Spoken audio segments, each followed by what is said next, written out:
Here we are, going live. I don't know. They can probably hear us now.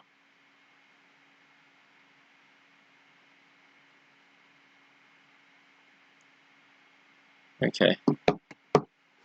There. Three viewers now. So I broke my leg. Dude.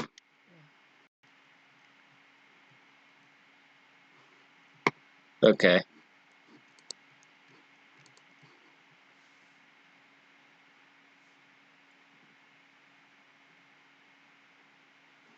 Yeah.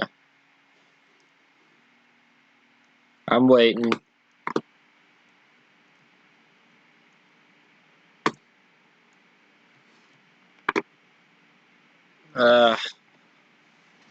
Is anybody here?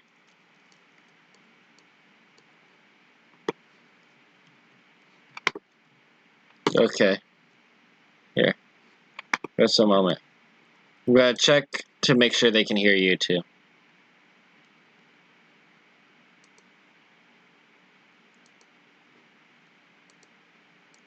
Okay. Okay, there. They should probably hear you now. Okay. Yeah. They're showing up on Discord now, so. Awesome. Yeah, well, there was a problem. I'll go ahead and transition for some reason, over. my Bluetooth. Sweet. Sometimes my Bluetooth headphones have been saying they will connect to both devices at once, which is a pain because then, if I disconnect from my phone, which I never want to connect to the place. What? Who's in chat? It's Jack. Of course, Jack's back. Jack is back. Jack is back. Hey, Jack buddy. is back, boys. I need to have chat up. Yeah. I'm trying to be a good co-host, and I've never doing my job. Dude, I'm so angry right now. Jack is back. Jack is back. Jack is back. I'm excited to be back in here, guys. It's great to be here with my wonderful host, Aaron J. I'm so glad to be here with my wonderful co-host, Jack Knop. Me too. It's good to have Jack Knop here. I don't feel like it would be a real stream without Jack Knop, if I'm being honest. Nice title, though. Lol. Thanks, Jack. I put a lot of effort into the title, bro. I'm sending the link into the A+ chat, so we should be getting some more familiar faces at camera. Nice. Stopping. Yeah. We're going to be streaming a lot more, by the way, since just well, basically now that we have just sick Jack. leave. Yeah. Who else would we want to stream to? Let's be honest here. True. Why would anybody else want to? Right. I'm sending Gerald a link here. Sending Sarah. And I'm sending. Who should I send? I have another group. I have a theater kids group chat back home. Maybe I could get Osh to come in. Would you want to have a guest maybe on mid this week? I have a couple people I know who are avid Discord users. I could maybe get some people lined up. We can talk more after, but dude, Roblox, bro. We are so entertaining. Said. He said Roblox. Well, he said you should get Roblox and we could play together. That is true, Jack. I'm not a Roblox guy, you know. In the great Minecraft Roblox world of 2013, I sided with Minecraft. I was a fan of Roblox before Minecraft even existed. Roblox has been around quite a long time. Yeah. I seem to realize that, but yeah, you're on the money with that. Oh yeah, I was one of those people that like way back before I even heard of Minecraft, I was playing Roblox and I was like, dude, it can't get better than this. And then Minecraft. Then Minecraft came out and I was like, dude, it can't get better than this. I'm quite a Minecraft. I'm an avid Minecraft guy. Yeah. We need to figure out where we're gonna build the shelter. Yeah, the bunker. The bunker to protect us from the common world. There is Minecraft in Roblox. Well, now there is. There wasn't at the time. Yeah, that's what we were talking about, Jack. Back Yeah. whenever Fish was talking about, Yeah. there wasn't. It was a much different world back then. It was a meaner, cold world. In fact, I think I was about your age when I was playing Roblox, Jack. I do not quite remember. I think I was like 9 or 10. So I wasn't. I was pretty close. Jillian is playing hard to get. I bet she's with her family. She asked how long am I doing it. I said as you to get. As long as we need. I realized I forgot to place any tags or whatever in the That's video. okay. I mean, we'll probably only get subscribers anyway, so I don't think it's like big of a deal. I mean, do you think we're not going to get the click-through rate from all the coronavirus and we might. that amazing thumbnail? We might. So, I guess we can't really talk about our topic with Jack here, the one topic I had. So let's talk about the virus. Yeah.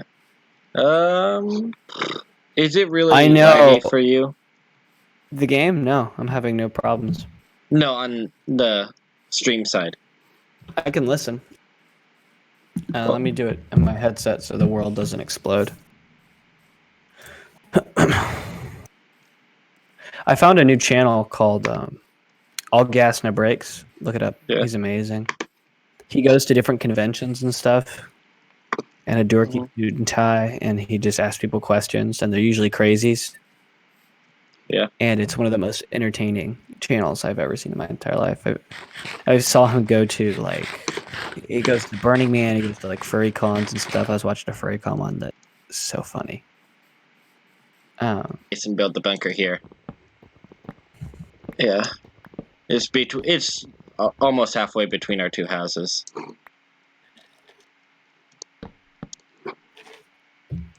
Yeah. It's real nice. Come on, man. Give me my history so I can... There we are. No. Part of me wants to just go to a conspiracy theorist convention of some sort, you know? And just, like, listen to them, you know? It sounds like much fun. I could see you want to do that. I mean, I had a high school who's a conspiracy theorist, and he's quite the guy. I mean, The game is laggy? I'm working on that, Jack. Yeah, the frame rate was bothering me, but the audio is fine. The bit rate isn't that bad. The delay's like 10 seconds or something. Mm-hmm. It's not bad at all. Yeah. I'm sorry the game's laggy, Jack. I'm working on it. Part of it is I'm also on home Wi-Fi, so... It's a little weaker, than school Wi-Fi was. We have 2 people now. And Jack was the only one for a second, so I don't know if it was me or we guessed. We have 4 people. Welcome all. Welcome all to late night. Late night. I'm Braden Day. And I am Braden Day. And I'm Braden Day. Welcome to the Braden Day Show. Yes. And I'm Braden Day. I'm here with my co-host Braden Day. And I'm his co-host, Braden Day. Yeah. And we have a special guest on tonight, Braden Day. Braden Day. I guess, should we not talk about the virus the entire video? Just because... Let us not. Okay, I'm good with that. I think it would be hilarious. Like, building a bunker for no reason. Yeah. Well, but I'm just saying, like, we shouldn't really...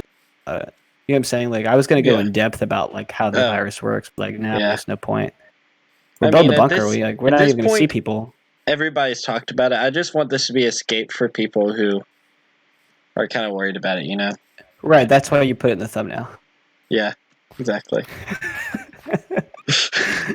You took that so well. You're a champ. So I watched 10 Things I Hate About You. I Yeah. hate it. I have a crush on Julia Stiles now. I told you about that. I think she's gorgeous. Yeah. She's a gorgeous woman. Gorgeous. She's a gorgeous woman. I have a crush on the girl who played Juliet in give me a second.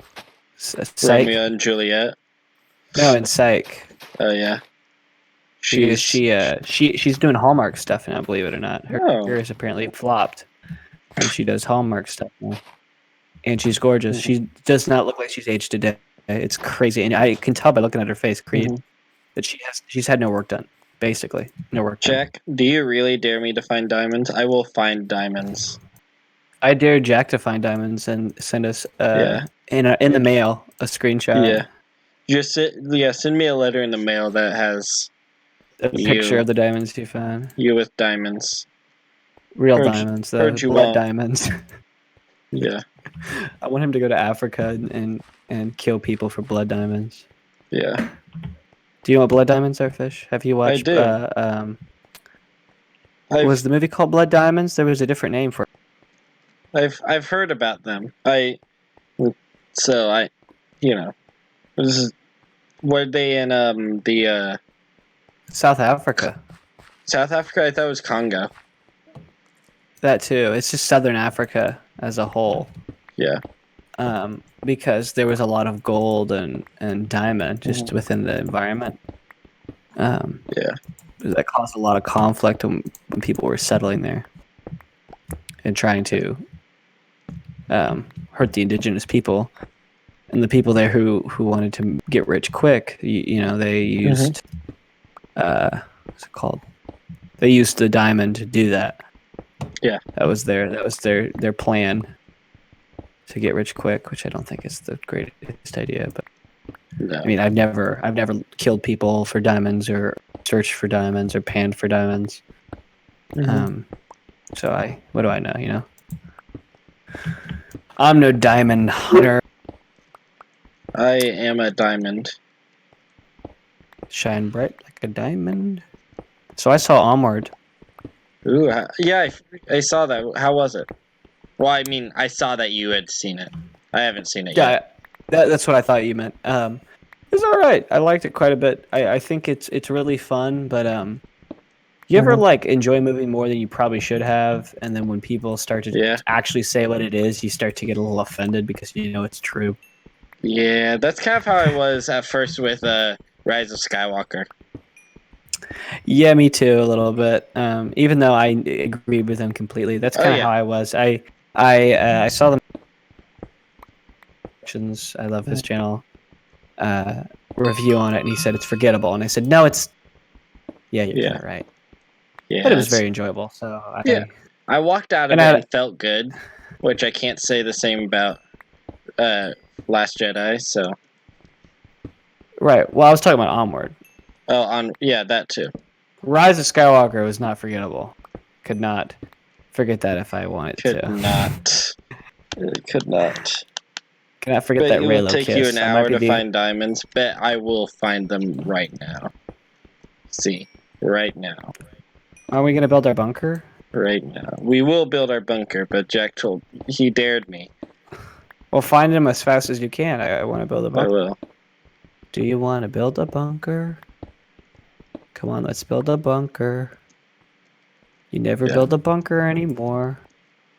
Step out the door. Build a bunker now. It's like your ex-wife's game. Come on, let's build a bunker. That's what all the kids are doing these days. Yeah. Heard you won't. But I really enjoyed Onward more than I probably should have. I'm surprised Pixar is releasing 2 movies this year. I think one of them was delayed initially, so it's like So that's just in their defense. What's the other project there? Soul, right? Yeah. Yeah, I think Onward was supposed to be released in 2019. Must have been some delay because it's very rare for them to do that. Yeah. Because they only released Didn't they only release Toy Story 4 this last year? Yeah. I believe so. So So I think maybe there was some type of delay. That's what I would assume because they're usually really good about that stuff. Oh yeah. Well, I was just surprised that Fish, they're releasing 2. fish that cause delays, delay fish. Yeah. Yeah. Yeah. What do you make of? Sorry, my brain's so dead. It's so hard to come up with topics. What do you make of Blue Sky being bought by Disney? I Did you know didn't that was see going that. on? A lot of people haven't. They were acquired, I think. I don't think they've been bought completely. Mhm. It would be like 20th Century Fox and like Lucasfilm in the Mhm. way that they still operate as independent entities. Yeah. They just have a new parent company now. Is how I think it's supposed to work. So Probably. Blue Sky can still make 8 Ice Age movies as long as Disney deems them profitable, Yeah. like Mhm. Lucasfilm doing Star Wars and stuff. It's just with Star Wars, a lot more people they're more passionate about it. Oh yeah. I just hope that never happens with like. Well, I guess this is a better question. How much do you know about animation studios? Not more than the average person, but not as much as like you. You know. Because I was gonna say, I hope that never happens to Leica. You know what Leica is? No. The stop motion guys who did Paranorman and Box Trolls and Oh yeah. the most famous one, Coraline. Yeah. Coraline, the Uh, really weird one that I Coraline's have only fantastic. like fever dreams of memories about. I haven't ever completely finished Coraline, but I've loved every All second. I It's really remember creepy. is the old ants in the movie. That's the only part I remember vividly. The old ladies. Yeah. Yeah, they're not ants, but I understand why you'd think that. They're Mhm. awesome. That movie's great. I need to I rewatch it really bad. Emma loves it. It's weird because when I first dated her, I thought like, like she's a little weird, but I'm not getting, I'm not dating somebody who's like into weird things. Mhm. And then if I really like lay out all the things she likes, it's really tomboyish in a really charming Oh way. yeah. She's a quirky Coraline's girl. one of the. I mean, in a way, I mean, Coraline was on that list of like, whoa, that's kind of weird. Yeah. It's like not a go-to, but like something she was creeped out by, but admires still. Mhm. Um, and she loves Pirates of the Caribbean. I had never seen them, You'd all of never them. seen I love Pirates of the Caribbean, bro. It's so growing up, Second my one, parents would for Christmas get us like gifts and that kind of stuff, as parents do. mm-hmm. And so every year we would get a family gift, which would be just like a pony, which would yeah, like a pony. something for everyone. Yeah. But no, so for the longest time it was just the new Pirates of the Caribbean That's smart. because it was like something everybody in the family would enjoy. Excuse me. Yes, at a Belch. Yeah. I So. agree with you, man. It's funny too because watching them, it's funny to the Walt Disney Company is thought of as kind of a childish or Mhm. family friendly company nowadays, like so squeaky clean. And it's just funny to think that like a little less than 20 years ago they were like making a movie about pirates, buying prostitutes and drinking rum and like killing each other. Yeah. It's just funny to me. What's funny is the second one is probably the most interesting one. Mhm. And it's the one I liked the least. I don't think it's bad in the slightest. I just think Jack, all the other characters are way more likable than Jack in that movie, and they fix Mhm. it in the third one because they realize how badly they've screwed up with his character. Yeah. It doesn't mean he's not entertaining or fun to watch in that movie at all. It's just Mhm. like they Yeah. lost the heart of gold part. The part that makes Jack Sparrow really admirable is he's this idiot who's flying by the seat of his pants and is Yeah. seemingly a jerk. But it's the Han Solo thing. It's the heart of gold. Mhm. Like if you took the heart of gold out of Han, Like you want to kill he's him. secretly really sweet, but Exactly. And when you take that out of Jack, he becomes it's just like he's just out for himself. He doesn't care about anybody else. It's all about number one, you know what I mean, and his survival, his wealth. Mhm. And it makes him less interesting, other than the double crossing thing, which I think they Wait, were really into Jack. emphasizing. Why are you angry at us? You can't just do this to us, dude. I'm sorry that your dog is driving you crazy. But why are you angry at us? When my dog drove me crazy, I would play Old Yeller.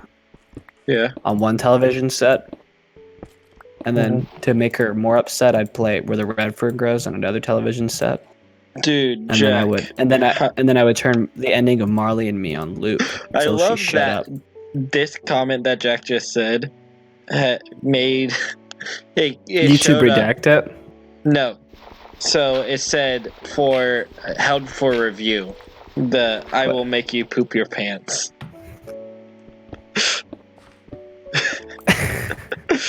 Like it's held Jack, for review. Hold on. This is a good thread. How will you get this to happen? Yeah. How will you make me? How will this happen, Jack? I want to know. Jack, explain the science, Jack. See, Jack, if you told me the Earth was flat, I would have thought that you were normal. But now that you're saying we're gonna poop our pants here, you're talking like a crazy person. Yeah. See, I'm too old. I don't poop my pants. Jack, listen. He just.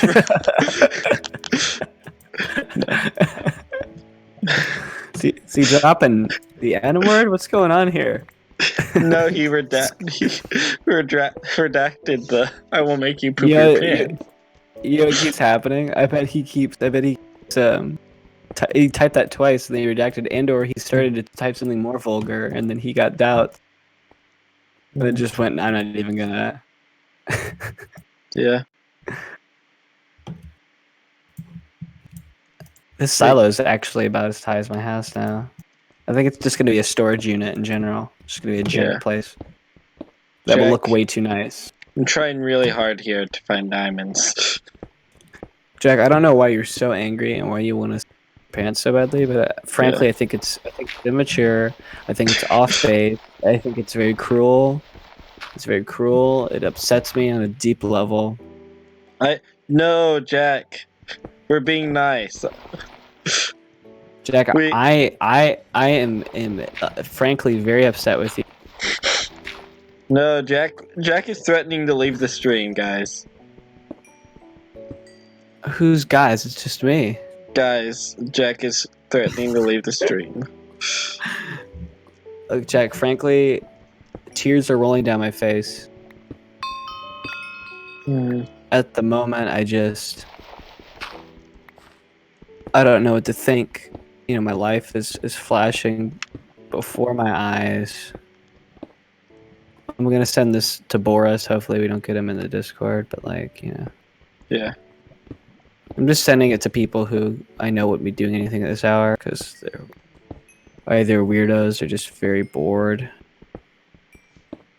It's funny, I feel so professional when I have this mic in front of me. Like, I could be talking about, wiping my butt, and I just feel like I'm so professional. Yeah. I just bombed people with a bunch of links. Let's just hope for the best, right? Yeah, I mean, at this point, we got Jack. Why would we need anybody else? I mean, I actually kind of prefer having Jack because it's way more personalized. It's just, I don't know, preference. I just think he's more entertaining than having 8 people. I mean, having someone very offbeat in Jack is funny, or Hannah and Jack, or even Boris. That's interesting, but yeah, Boris and Jack would be so interesting. They already have interacted. Remember? I know. He was there that day, and he was kind of not good. Time up. You do not... Jack! Jack!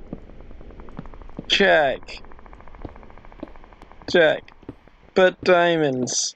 Jack.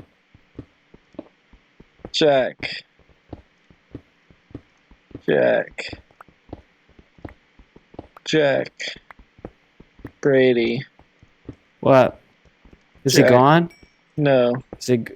He said time up. You did not get your diamonds. I did not just get a time up from Jack, did I? Oh. Okay, I will take this coal, and then I will leave. Oh. I'm sorry, Jack. I failed you. Ooh. That's gotta hurt. Going All right, back. Jack. Okay. I didn't get my diamonds, Jack. I'm sorry. Jack, you want some pickup lines? I'll teach you how to get some ladies. Get them ladies. Are you from Tennessee? Because your teeth Yeah. are jacked up.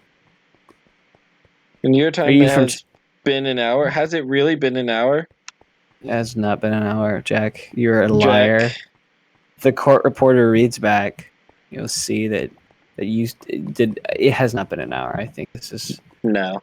fraudulent. It is fraudulent. I think he's a wacko. I think he is way off base. I think he should be punished. I think we should get the courts involved. I You just don't are, think this is a situation. Jack, you are a liar and a cheat, and I am not Frankly, taking this. You go to your room, young man. You are grounded. you're lying to cheat, and frankly, I'm upset. Yeah. Yeah. And you are grounded, Yeah, young man. go. Give me your phone or a tablet, I guess, whatever you're watching on. Give me I'm it. gonna play. I'm gonna play Angry Birds on my stream. How is the Gonna play. castle? Jack, I'm so sorry, but no castle Oh, anymore. we've vacated, man. Yeah, so they closed the server that has the castle on it, so no more There's a castle. castle on a cloud. I Okay. like to go there in a dream. Now I'm going to clear more. No, there's a creeper. Oh man, dude, I forgot that creepers don't blow up the terrain in this world. I'm explaining to Griff how streaming works. Because I sent him the link, and he's like, "I'm not even worried about the virus." And I was like, "I know it's a comedy stream. Like, we're talking about Yeah. funny things. It would be nice to have someone Mm-hmm. I'm talk coming to to." see your He's like, silo, dude. "It's pretty cool. I just added checker floor to it. I'm gonna it's gonna be a giant storage unit." Dude, there's a squid outside your house. I'm killing the squid. Kill the squid right now. I'm literally crying. Are you from Tennessee? Yeah, no. Because you look like the type of person who like country music. Dude, that's such a hilarious joke. Are you from Tennessee? Yeah. That's a good conversation starter. That's why I always ask. So this is my silo. So your silo is thick. Hmm? So it's 5 deep and 3 Uh-huh. wide. Why'd you do it that way? You just don't care. It's not ideal, the shape. I I love it. I like it. I think it's cool looking. Amen, man. I've reached out to her, and she's gonna listen to us when she's baking. She's with some friends right now. Wow. So yeah, she's making cookies. You know what? I'm gonna talk crap about her right now. Talk crap about Hannah right now. Yeah. You know what? Every time Hannah, because she's not here, I can talk about her. Every time she Yeah. makes cookies, she burns them. Yeah. It's just a That's fact. stupid. She's made me Toll House cookies, and from the package, they're pre-made. It's not like she's even like it's not like a What? big old dough roll. It'll be like little they're even separated for you. Mm-hmm. And I don't know if she keeps them in too long or she preheats it for too long. I don't know what is happening. Or if it's the brand of cookies, you know what I mean? Like because she's not getting the more rich ones, like they're not as thick as the ones she's used to. I don't know. Yeah. Every time without a doubt, she burns them. It's They taste stupid. fine. Tastes fine. Does she have a boyfriend yet? Dude. Hannah? She does not. According to Jack, he asked the question. I don't think she does. No, not that I know of. Yeah. I mean, a lot of people have been trying to set her up with people. I mean, I'd love to, but I'm no matchmaker. Because she's a sweet lady. She deserves a feller. Deserves a feller. She deserves a sweet old feller who tends to her every need, you know? Yeah. That's what my girlfriend signed up for, and I'm not very good at it. Mm-hmm. But, what else was I going to say? See, I'm trying not to talk about the virus. I'm so sick of hearing about the virus at this point. Literally, that's all anybody wants to talk about. I mean, I had a little bit of it, not a joke, but just an observation. Thought it was funny. I live really close to the Ohio border. Yeah. And I have some friends from Ohio who were at the show, and they said that the limit, the occupants limit, is different in Ohio for like how many people can be in a public space. And I just thought it was funny. It's I think 150, 100, something like that. And in Indiana right now, it's 250. Yeah, they're a little bit stricter in Ohio right now. I know that. It's because they know that Buckeyes don't listen because they can't read traffic signs. So they're not Hoosiers or drive. Hoosiers are much more polite. Mm-hmm. They're pretty predictable, which is the depressing part. Hoosiers are very predictable. Yeah. But at least we're consistent. Mm-hmm. That's my defense of how lame we are. At least we're consistent, you know. Yeah. We are getting further into the Midwest, so we got to be nicer. Right. Which Ohio is like almost like post East Coast, in my opinion. Like you're getting further away from like Virginia and some different places. Yeah, on maps, I'm always surprised how far into America the Midwest goes. It's kind of crazy. The whole Ohio River Valley. Like the Dakotas are the West End, and I always feel like those are like really far out there, but that's the West End of the Midwest. In my opinion, they're not the Midwest, but many people would argue they are more Midwest than Indiana, but nah, man. I think Middle America, man. I think Illinois, Indiana, Kentucky. Pennsylvania. Many people would separate the Pennsylvania. Yeah, I'd even put Pennsylvania in there. I'm thinking of like landscape, man. Virginia, Pennsylvania. Or Philly. Here, I'm looking at Pennsylvania on a map. You have a map right in front of you? No, I'm looking it up on my phone. Oh, if it's too far away, look. No, it was right next to me. I love geography. Literally, I'm not gonna pretend. Only thing separating Pennsylvania from the Atlantic is New Jersey. It is not Midwest. Fine then, Virginia. Yeah. Which some people would claim is the South, but I'm like, if the Atlantic. Bye, Jack. We'll miss you. Is Jack leaving? Yeah. All right, bye, buddy. It's been nice. It's been fun. Yeah. It sucks that you have to go, but I mean that's life. Yeah. Tune in soon. We'll probably still be on a little later if you. Well, he's probably going to bed at this point. Oh, just assuming like he stayed up later. Opening the idea, I guess. Yeah. I'm still gonna say, because in my opinion, if you can't like see Georgia or the Carolinas, are you really South? Like I know Virginia can, but. Well, I don't think they're South either. They are the weird area between New England and the South. Because during the Revolutionary era, they would have called Virginia the South. Yeah. Even though the Carolinas are further south and on water. It's just interesting to me.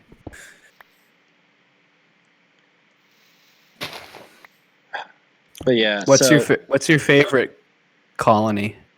My favorite of the 13? Yeah. I go back and forth a little bit. I actually kind of like the Massachusetts. I was going to say Massachusetts or New York. Yeah. A lot happens in New York, so I Yeah. probably would lean toward New York. But really, you'd think so, but so much of it happens in Boston. See, I've watched Hamilton, so I'm basically an expert. A lot of our cabinet was in New York before it was in. That's what I'm talking about. I'm thinking more of where things actually went down.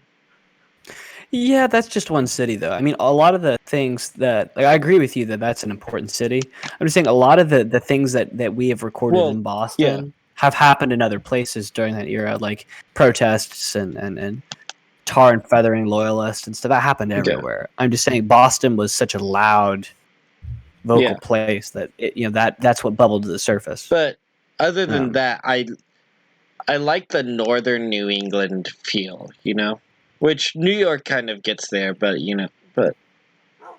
still, like John Adams, man, John Adams is one of the states I really want to visit is actually Maine. A lot of people want to go technically to Maine. It's not one of the 13 colonies, but it's still. It seems like I love the vibe that it kind of gives off. That Northeast. A lot of people like that Northeast area, kind of pre-Canada, as I call it. Yeah. Like when you get to northern New York and stuff. A lot of people like that. I haven't actually been on the East Coast or the West much, but in the West, basically not at all. The furthest west I've gone is Chicago, which is not very far. Yeah. I've probably gone west more south. Yeah, no, I have Missouri, I think. Yeah, the furthest west I've gone is technically Kansas. I was Kansas City. Not bad. I crossed the border. So, I was technically in Kansas, so. Not bad. Yeah. The furthest south I've been is Florida, which you can't go further unless. Yeah, I've been to Florida. I've been to Georgia. I've been to. I feel like Florida's like Diet South though. Like it has some Midwestisms going because of all the people who migrated there. I've been to the other southern states, but. Because. Go on, sorry. Technically, Florida is the furthest south, so I was like, that's as far south as I've been. To me, that's not. Like, I know that geographically. Yeah, I agree with you. I feel the same way. That culturally, it's not as south.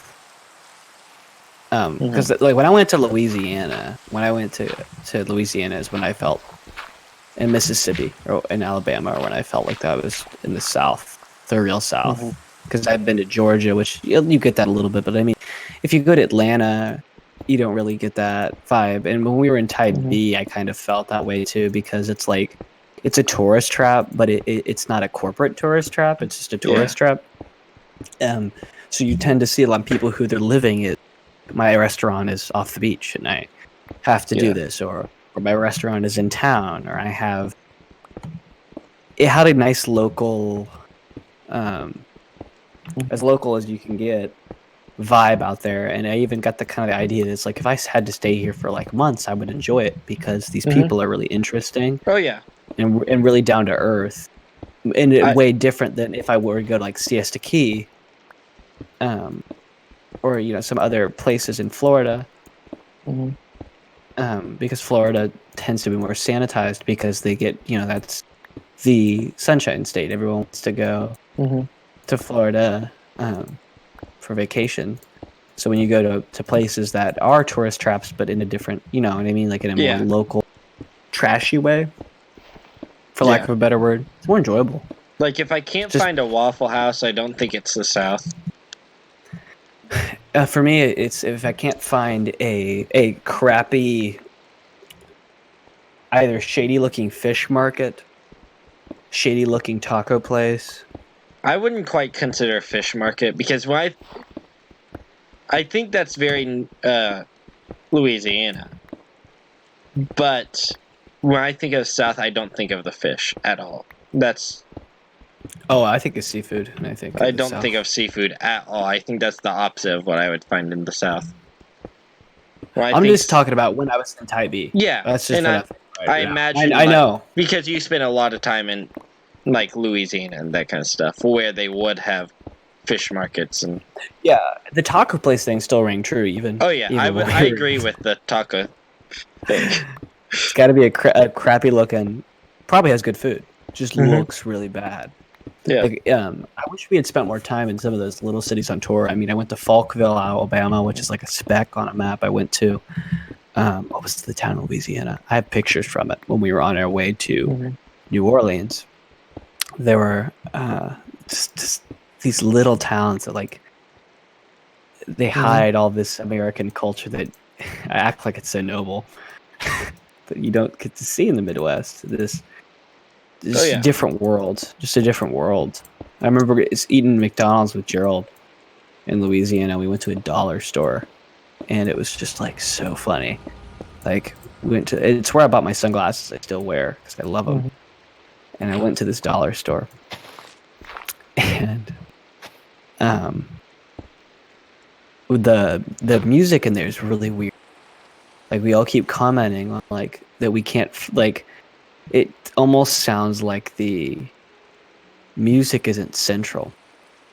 If that makes any sense. Like it's not coming from a loudspeaker, right? Yeah. I have a Snapchat video of this.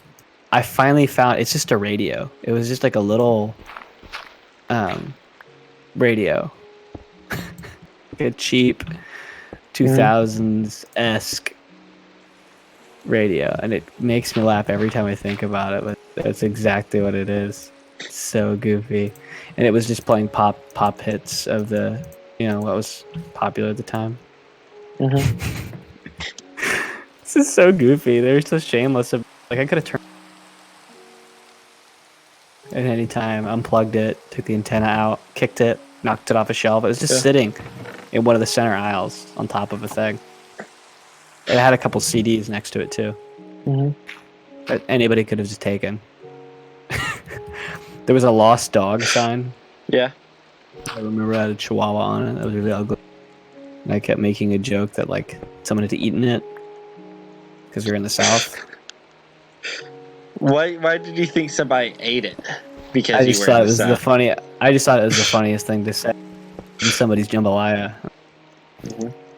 Somebody put it in jambalaya. Also, the dog is really ugly. So killing it because I thought it was so ugly.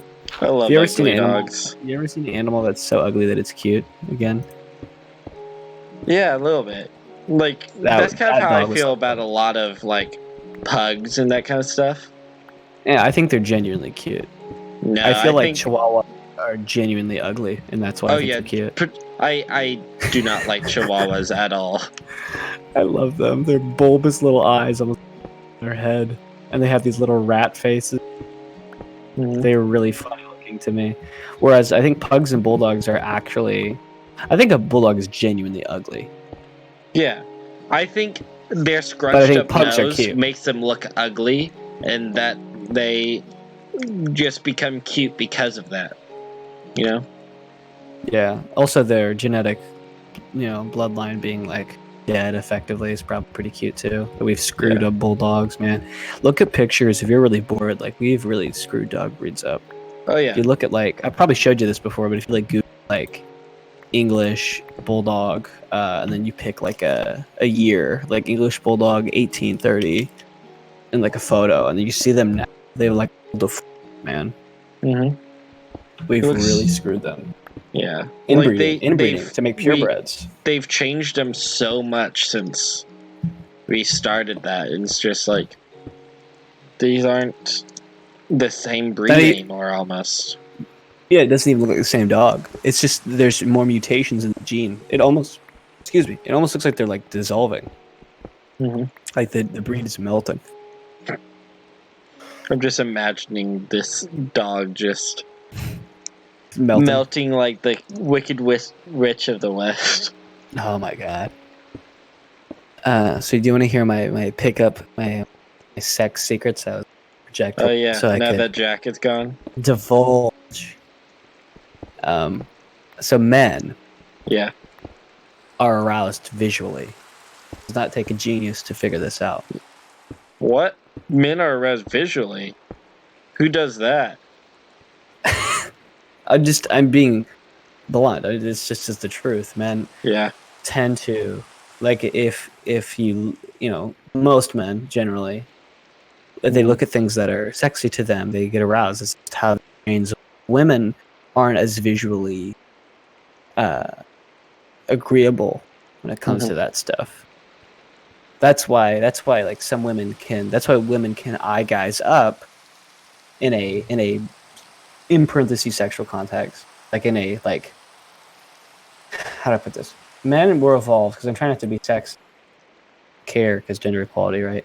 Yeah. Because men are evolved to just sex, more or less, and women are evolved to be choosy. So I think they don't think about it as much from a mating standpoint. Like that's going to be nice to mate. It's almost in a survivalistic. That's why some women are gold diggers because they're attracted. Like not they don't realize this, but from an evolutionary standpoint, it's like he'll take care of me. Yeah. I get money, I get protection, I get safety. Which still plays a part in marriages. You're not going to want to sleep with somebody you don't feel safe with, who you don't feel like can take care of you physically, like who can't, protect you from harm. That's just human nature. So, what I was trying to get at is that women like things described in that. That's why they get in, like.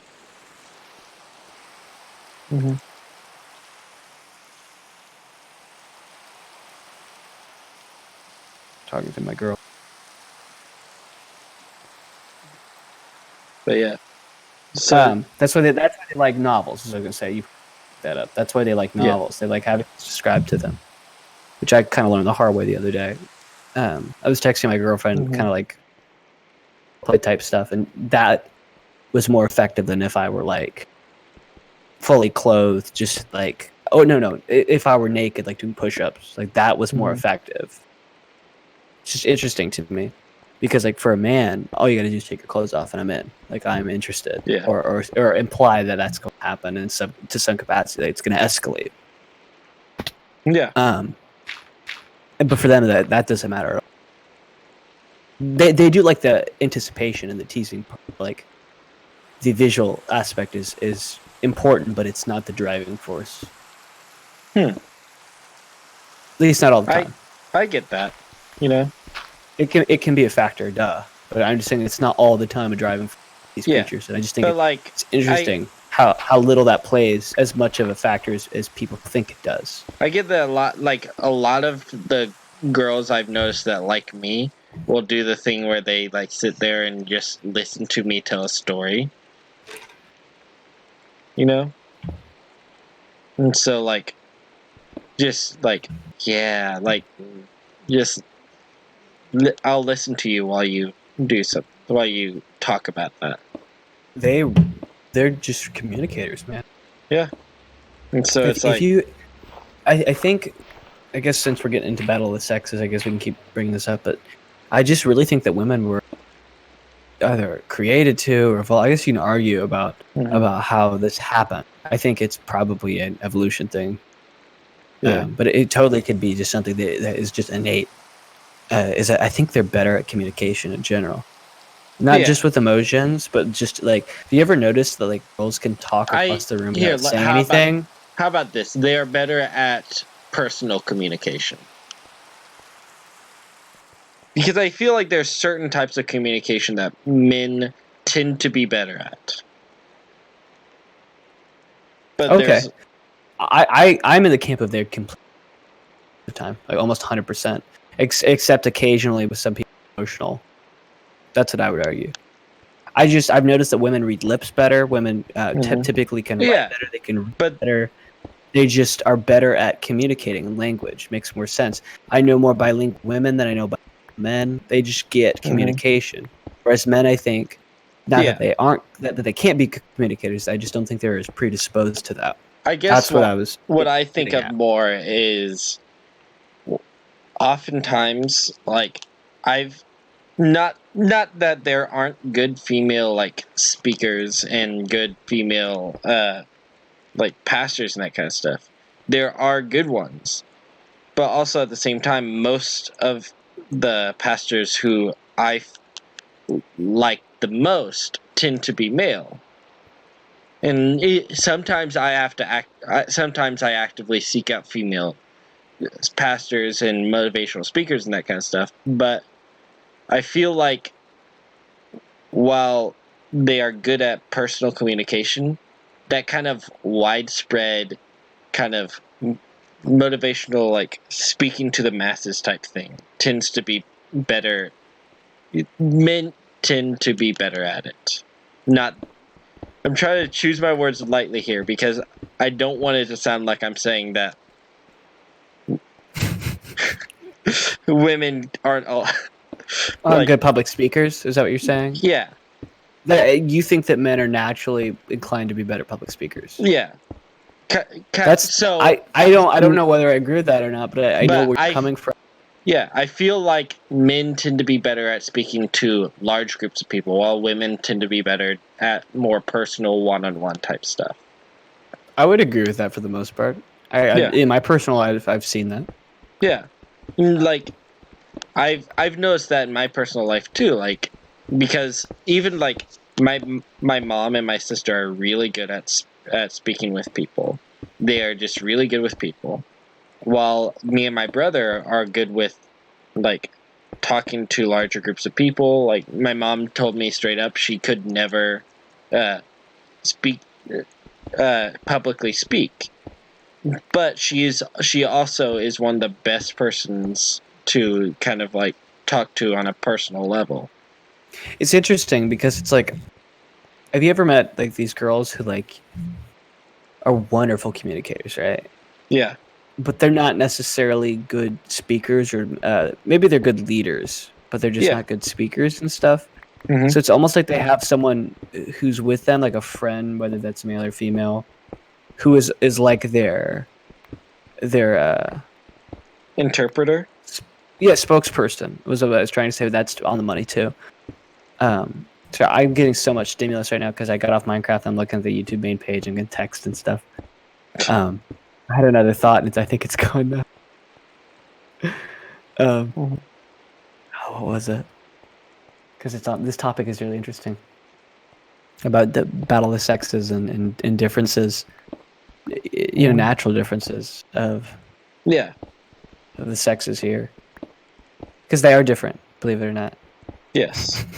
We were created to be different. That's okay. There's nothing wrong with that. We need to respect those differences and embrace them and try to seek to understand, not to condemn. Exactly. I think that's what people don't understand when people say that men and women are different. I think the left nowadays has come to differences and make exceptions for differences, and there's nothing wrong with differences sometimes being exceptional. But we just sometimes need to realize that different isn't different. Different is okay. That didn't make much sense, but I think you understand where I'm coming from here.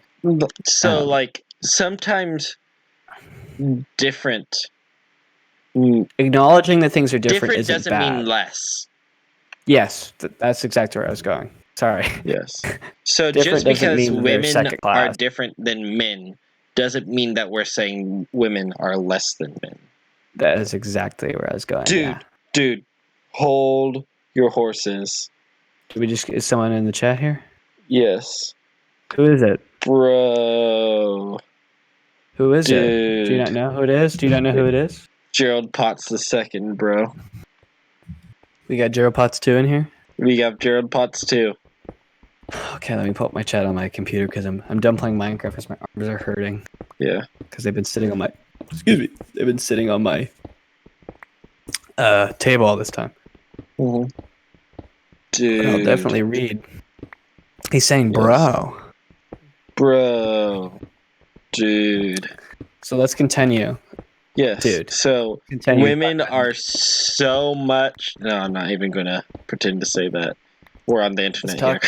Let's talk about differences in the sexes. Oh, I was talking about in a sexual context. So, because this is how this whole thing started.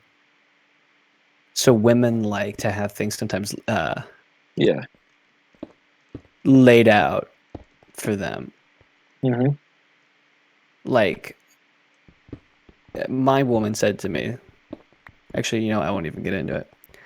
Point is, because it's kind of personal and I'm trying to get better about not sharing as much private information.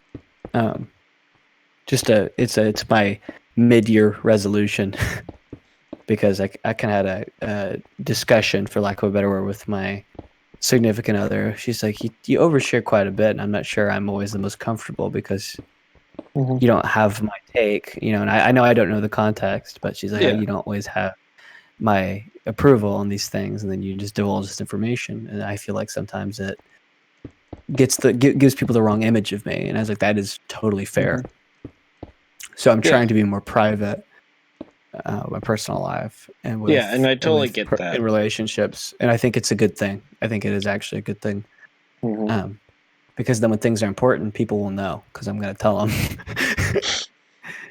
It's like the boy who cried wolf. I can't say like something so many times. You know what I mean? Yeah.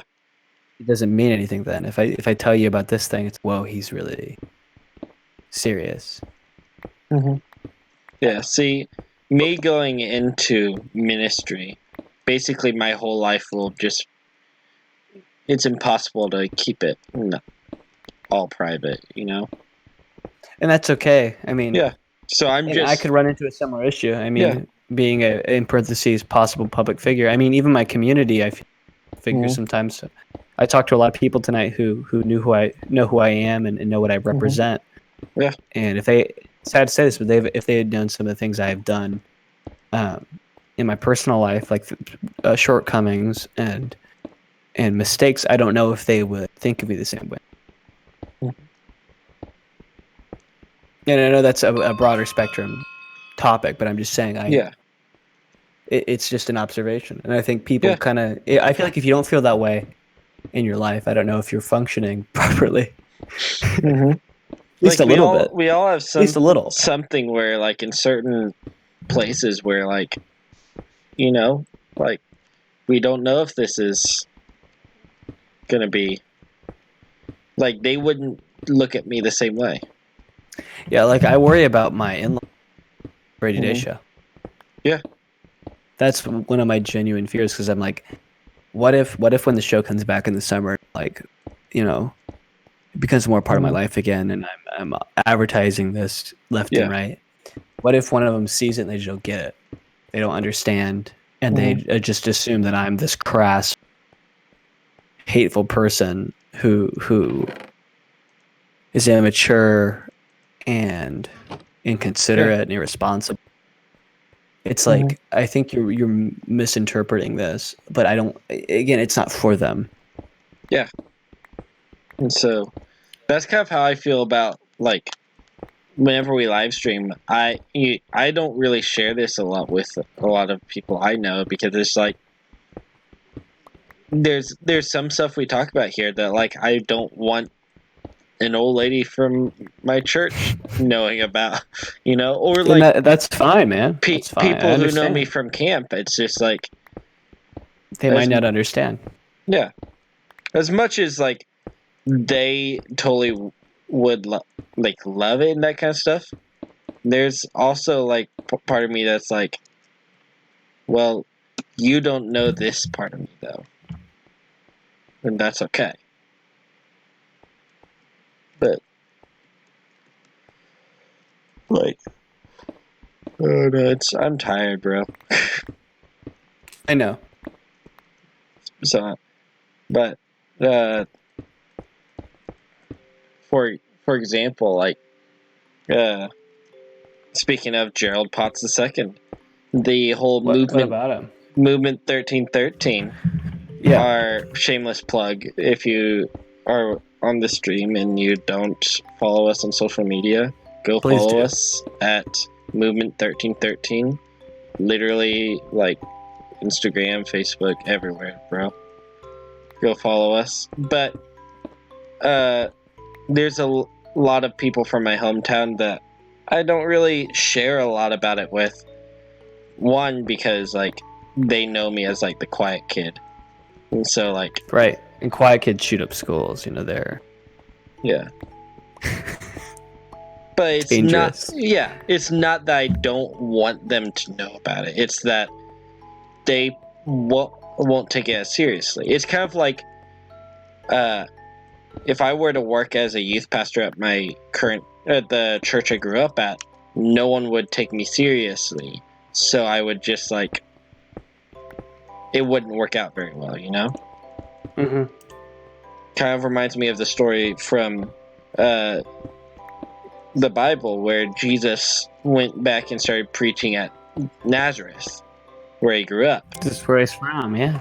And literally, that is where he was least successful.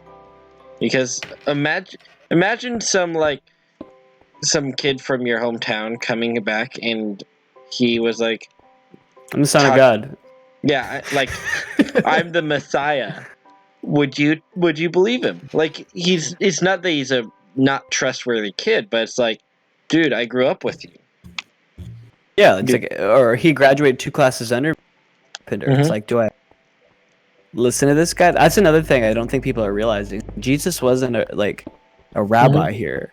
I mean, he was a rabbi in the sense that he was a teacher, and people called him rabbi. But I mean, the sense that he was a carpenter's kid, and he worked as a carpenter. You know what I mean, for part of his life. So it's like he was probably not too high in the social totem pole. Yeah. So even if he did come back home, it'd be like some kid from works at like McDonald's or like Lowe's. Mm-hmm.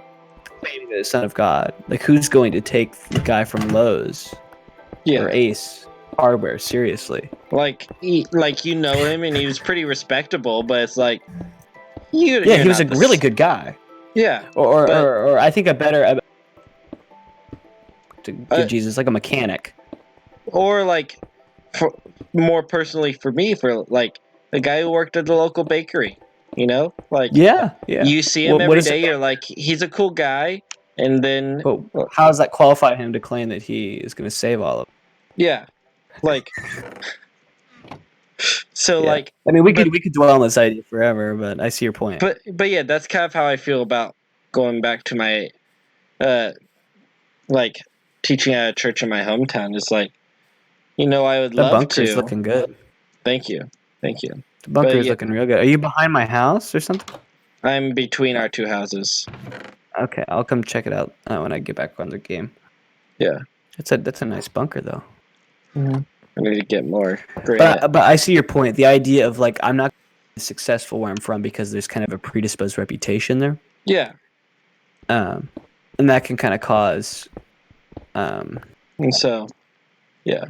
Like I had a little bit of that judgment issues working there this summer, where it's like, yeah, we like you, but also like a lot of the people I was working with, like, helped raise me whenever I was in youth. So it's like, yeah, like they were like, you're just one of the kids still. You're just like that. That's always interesting to me. That idea. I feel like you're one of the only people I can truly. There are a few people on this earth I can. Freud talks about this concept of free association. Have you heard of free association? I do it quite a bit because I am an aughts. It's the ability to string thoughts together in its stream of consciousness. There's almost no pattern to it. Yeah. And that's how a lot of therapy works, is free association. Yeah. And some people get better at it. It's usually people who can rattle on for a really long time. It's interesting. Sorry. I have shortness of breath. Maybe I'm anxious or something. It's interesting to go back to familiar mentor-mentee relationships when you almost in a way kind of don't need or have grown apart from them, which I've experienced a lot recently when I, since coming back. And it's just interesting because it's like they will always see you as a kid. Yeah. because there's that age difference. Like even if they're like hypothetically 3 years old, they're still going to see you as younger. Mm-hmm. It's just interesting to think about. It's kind of one of those things where in our first year at college we had peer mentors. Exactly. And even though literally like they were like a year, maybe 2 years older than us, the age difference was so apparent, right? Yeah, it was like, you are much higher than me. It's like night and day.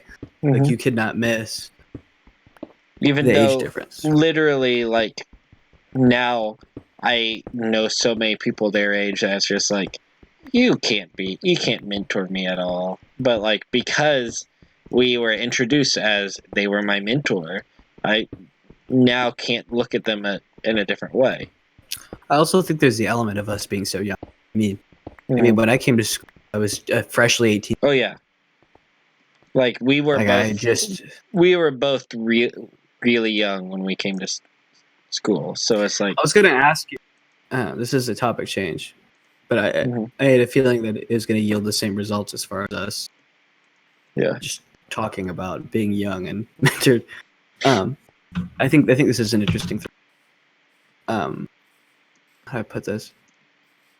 Do you think living with me to school, coming back, when you came back for the summer, did you realize how much you had? Jillian's here. Hey, Jill. Did you realize how much you had changed? Yes.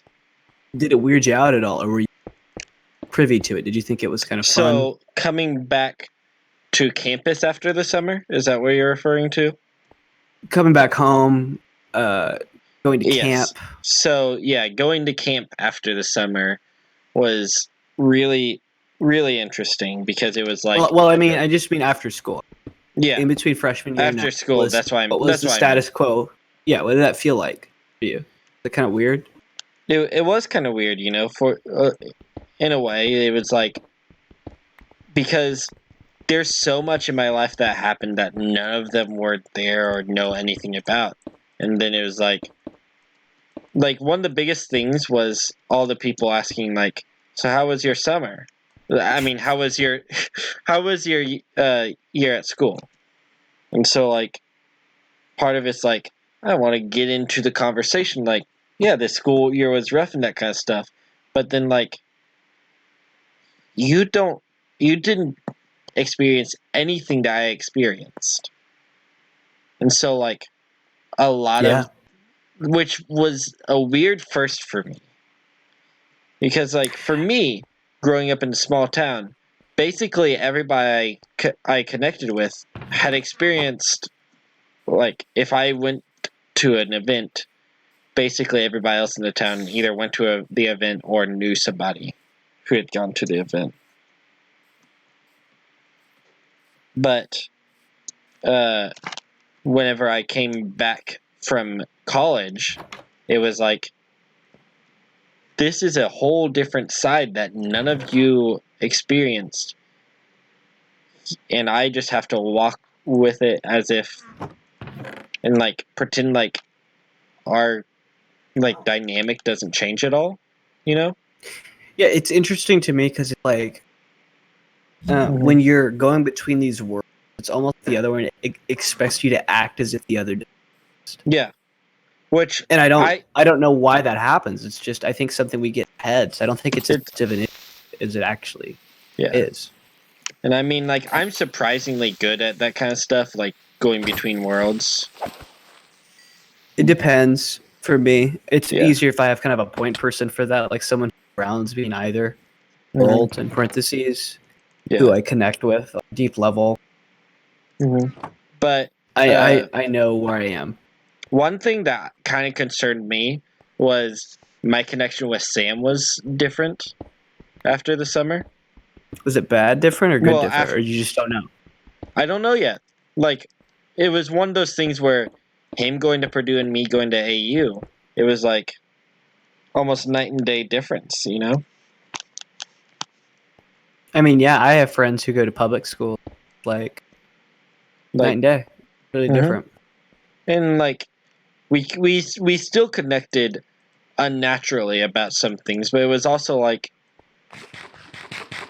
he got a different point of view. Like it's almost like he went to a different country, you know? I kind of start to feel that way. It's interesting because it's like, how do I put this? I always say when you go to college, it's almost like being in, light way to put this, either like a gated community or like an internment camp or a military camp. Mm-hmm. Like you only see the people you see. Yeah.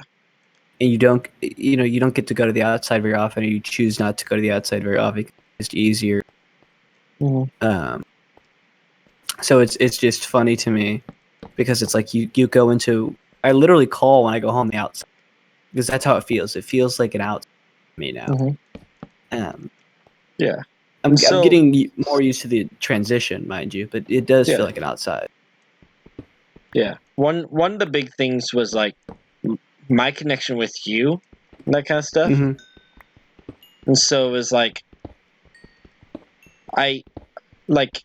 because you were my roommate back in college, and so like seeing you every day and that kind of stuff, our personalities kind of like we met in the middle a little bit, you know, where I agree with that. I feel like your personality kind of chilled out and kind of got more dry, while mine got like a little bit more like, for lack of a better term, wet. Chaotic. Yeah. More chaotic. You became more chaotic. Yeah. And no, Jack is not still here, Jillian. The core didn't change. Yeah. But Jack is not, I don't think. Yeah. But yeah, so as I was saying, like, so my personality got more chaotic, whilst people still expected me to be the dry, just like most Melvin dude out there. It's funny to me too because I've become Melvin-esque in some ways, but I also think that some of that was already. I'll put it this way: the changes we did impact each other, but I think the changes were on their way already. If that makes any sense, yeah. like some of those. Like obviously, we were both destined to change in the first, like, anyway. Yeah, because I think I grew to be a more self-actualized person. That's a big word. I mean, he was more secure, with his self-concept and who he was to others, was to himself. And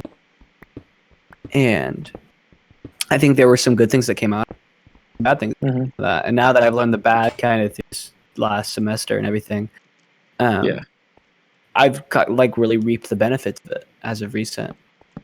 And the good things about being kind of a intellectual, agreeable, but occasionally chaotic person. It's interesting to see like how that can kind of morphed itself into being kind of a opportunistic person. Because in me that started to become more what's the word, is ambitious. Yeah.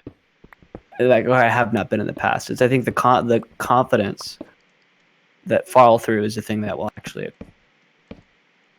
That's what I think it is. I could go on, but yeah, but no, for me, I think the biggest difference I've seen is around my family. Where before, agreed. Like, some ways good, some ways bad. But before I went to college, it was like I was the kid that didn't really do much outside of school. So like I molded so much my personality off my family. And like as I'm getting older, kind of acknowledging, like, not in like the way that like a lot of people, like, their parents are, they say their parents are bad and like completely rebel from their parents. It's like I'm starting to realize oh, I'm not my mom, or like I'm not these like I'm not the person I grew up as that I was pretending to be. I don't even think you were pretending. I just think it's what you knew. And that's not a bad thing. Yeah. I mean, oh yeah, realizing that's good. Realizing that's totally good. Yeah. And I guess you were right. Pretending is not the right word, but like for me, so it was like believing that was the case. Yeah, like for me, I have a hard time because a lot of people would consider me to think of the way I act as very like fake. And like for you knowing me, you know I'm not fake, but I also very much just merge with the people around me. I wouldn't say you're fake. I'd say you're adaptable. I'd say you have that chameleon quality, and that some people might misinterpret that as being disingenuous. And I think there are cases, and I want to speak for you all the time, but I think there's some cases where it's harder to be vulnerable. So you'd rather just be pseudo disingenuous or risk coming off that way to survive socially. And there's nothing wrong. That's a really common thing in the Midwest. Like it's just easier to pretend that I'm interested than to actually be interested sometimes, because it becomes kind of muscle memory. Yeah. And it's not a thing I ever really have to deal with, because I know you actually care. Regardless of even if you're pretending, which I don't think you are. But if you were, I would understand anyway. I just think that's a common thing in the Midwest. It's kind of like politeness that can be beneficial in most cases, but sometimes it can really be the social conduct can kind of be detrimental, like not mental health. I don't know what to describe it as. It's to your own well-being. It can be detrimental to your well-being or well-being of somebody else without realizing, because it's just the rules. It's just how things work. And people don't really think about that for more than 5 seconds, because it's the rules. It's one of those things where like it's kind of played into like my big identity crisis I had last year, where it was like I don't even really know who I am, because it was like I was just whoever the other person wanted me to be, whoever I was around. That's kind of a scary realization. Yes, so it played into my big self actualization last year, and why I had a big word. Yeah, but I like big words now because I figured that out about myself. I just that's the best way to describe it. I just think it's funny. But no, so like kind of realizing that like in a lot of places I was just like catching little things, like I'd be like, oh yeah, I know what that is, even though I'd never heard of it before in my life. And I still do that a lot. But like again, it's that trained politeness. That might be something you need to look out for. Yeah. And so I've been trying to catch that more. And like just something you need to look out for. For me, sometimes I don't do that, and I should. But there's some case I've noticed something that happened recently. I dig it. Got more of a spine. Yeah. Ever since I've gone back home and auditioned and everything, and kind of got like a little like pep talk from just existing as a human. Like just felt like a perpetual pat on the back. I just was like, okay, I'm going to do what I can do to survive, because I'm Brady Day and I fly by the seat of my pants, but I'm also going to try to thrive and improve myself. But I'm not going to be pushed around or made out to be a joke when I don't want to be a joke. And there have been some really funny interactions that have happened because of that. And I never, whereas before I would have thought, oh, I might come off as a jackass there, or that was kind of mean. I didn't care. I was like, you're wrong. I don't care if I come off impolite. I think what you said was wrong. Yeah. Yeah. There's just been some instances of people saying things to me, giving me crap about things or being rude in the form of a joke or trying to be funny. And I know funny. I know funny more than most people know funny. So I know when something could come off as an insult. So then I get crappy because that's just not funny. Yeah. I know funny. That's what I'm going to start saying to people when they say things. I know funny, and that isn't it. Try again.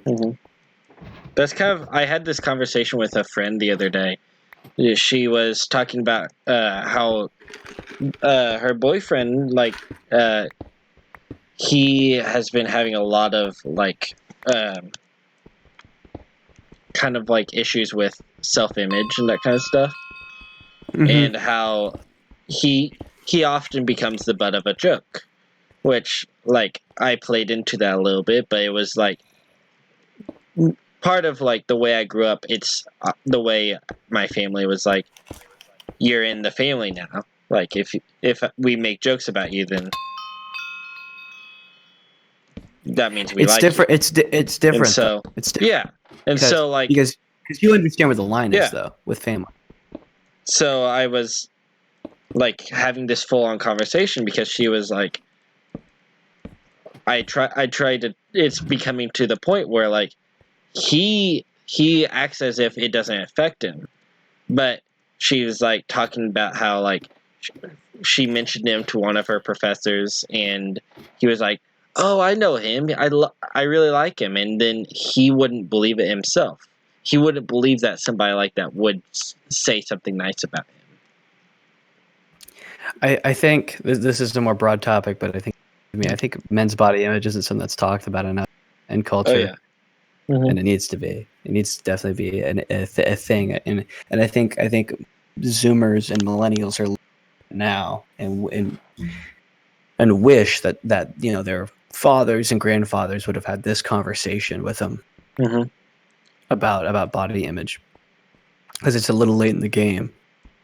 Yeah. To fix that. And we're having to learn all this stuff. Yeah, I feel like kind of along those same lines. But like, my love for Bob Ross and Mr. Rogers, and so I recently watched the new Mr. Rogers movie, and I realized why I love Mr. Rogers so much. Why? It's because he really pushed the idea of we need to teach children emotions and how to deal with emotions. Kind of along the same lines of like body image, but also like what we were talking about before, where it became such a thing where like we teach all these kids everything but what their emotions mean. Like, what do I do when I don't like how my body looks?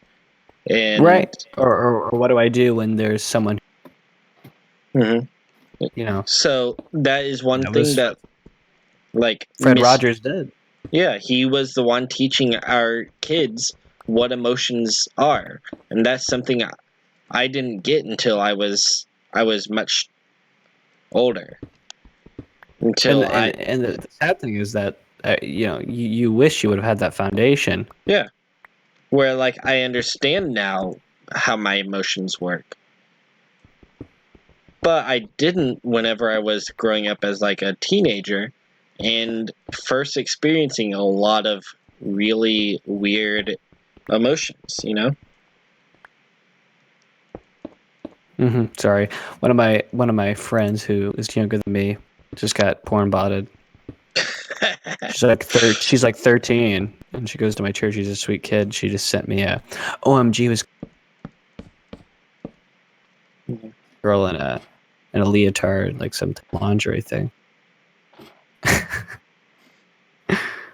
I think it's so weird. Like there will be times when I get a bunch of porn bots like send me friend requests on like or follow requests on Instagram or something like that. Like it's always like nothing for months, and then all of a sudden for like 6 days straight, every day I will get a different.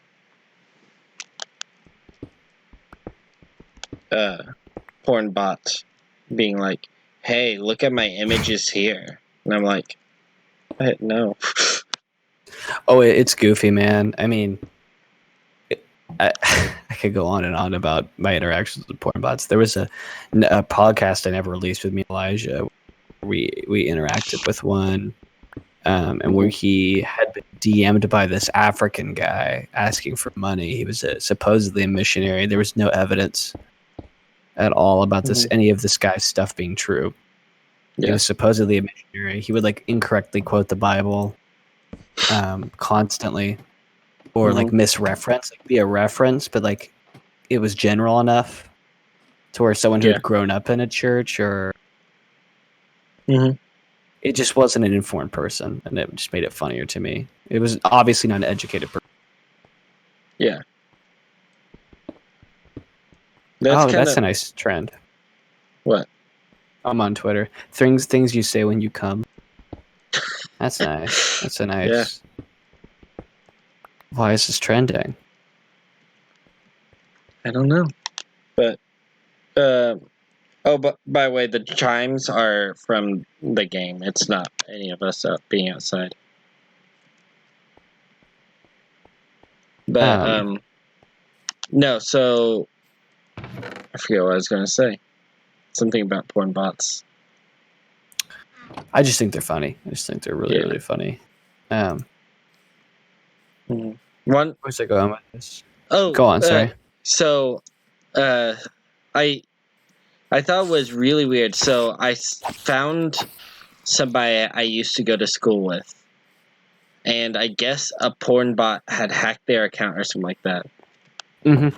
But it was so weird for the first time seeing the profile of somebody I knew, and it said, "Find my images here." I was like, no, like, one, it was not like a very attractive person in the first place, so it's like I wouldn't want to see your images really, but at least you're honest, right? Yeah. But no, I it was just really weird seeing like somebody I know, and I'm like, because it's. But sorry, but seeing somebody I know, and they either got sucked into it or somebody hacked their account, and so it's like, how does that even happen? You know? Sometimes there'll be fake logins. Mm-hmm. That happened to me once. I found an Instagram bot that got into my account, and I changed my password just in time so they couldn't stay in my account, and I got them kicked out. But I was really close. Like someone sent me a link, and they're like, "Bro, I drew this picture of you. Check it." And I was like, "Oh, fan art, that's cool." And it had me log into Instagram in a different browser. I had to stop my mom about that it's crafty. the other day because she got an email from somebody pretending to be Apple saying they need like somebody had hacked into her account, and they need to reset it. Please put in your Apple ID and this stuff. And luckily she asked me, she was like, why would Apple need to know my credit card information to reset my account? And so I was like, Mom, whatever you do not give them your credit card information.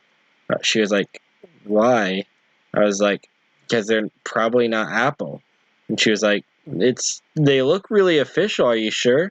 And so I was like, well, let me see their email handle.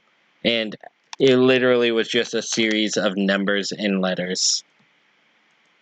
That sounds pretty. And so I was like, Mom, because like she was confused because they actually put a lot of work into making it look really like nice and official.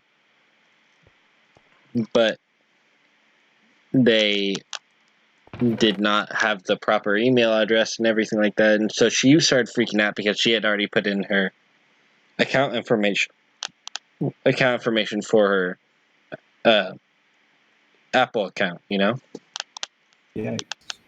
And so she was starting to freak out real bad about that and being like, oh, I ruined everything. Like, they're going to get my credit card information. I was like, Mom, just change your password right now. It'll be fine.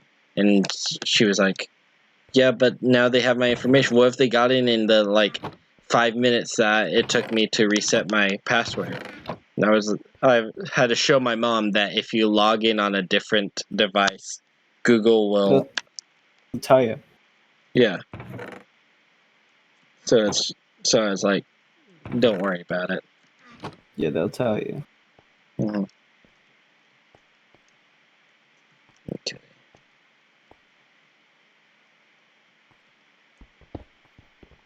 See it, can they? I'm trying to get a new Twitter background. I found that Derek Savage of Cool Cat making another Cool Cat video. Cool Cat flips a house. It's coming out on 4 because his 420 award this year, because of which is very funny because the 420 award that good anyway. They're hilarious if you ever want to watch tapes of them. Really fun. I did one last year. That was priceless. It's very hokey. Mm-hmm. And he would be like, we nominated this year Guardians of the Galaxy, which came out in 20. And here to accept it on Chris Pratt's behalf, the executive from Disney. And it'd just be some like Hispanic girl in a black suit. And it wouldn't explain who she was. Like this is I'm not trying not to make a racist name. I don't know. This is Billy Bob McGee. This is Linda, and she's here to pick up an award for Chris Pratt. And then this lady would just walk on stage and go, Chris Pratt will be very happy with this pie. I will give this to Chris in the morning.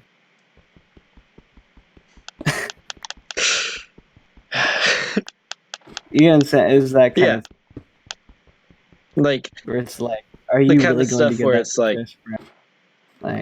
like, you're just trying to do this to raise, make people buy into your stuff, Right, or it'll be someone who this is someone who worked on the movie Inside Out, and again, it's just some random woman.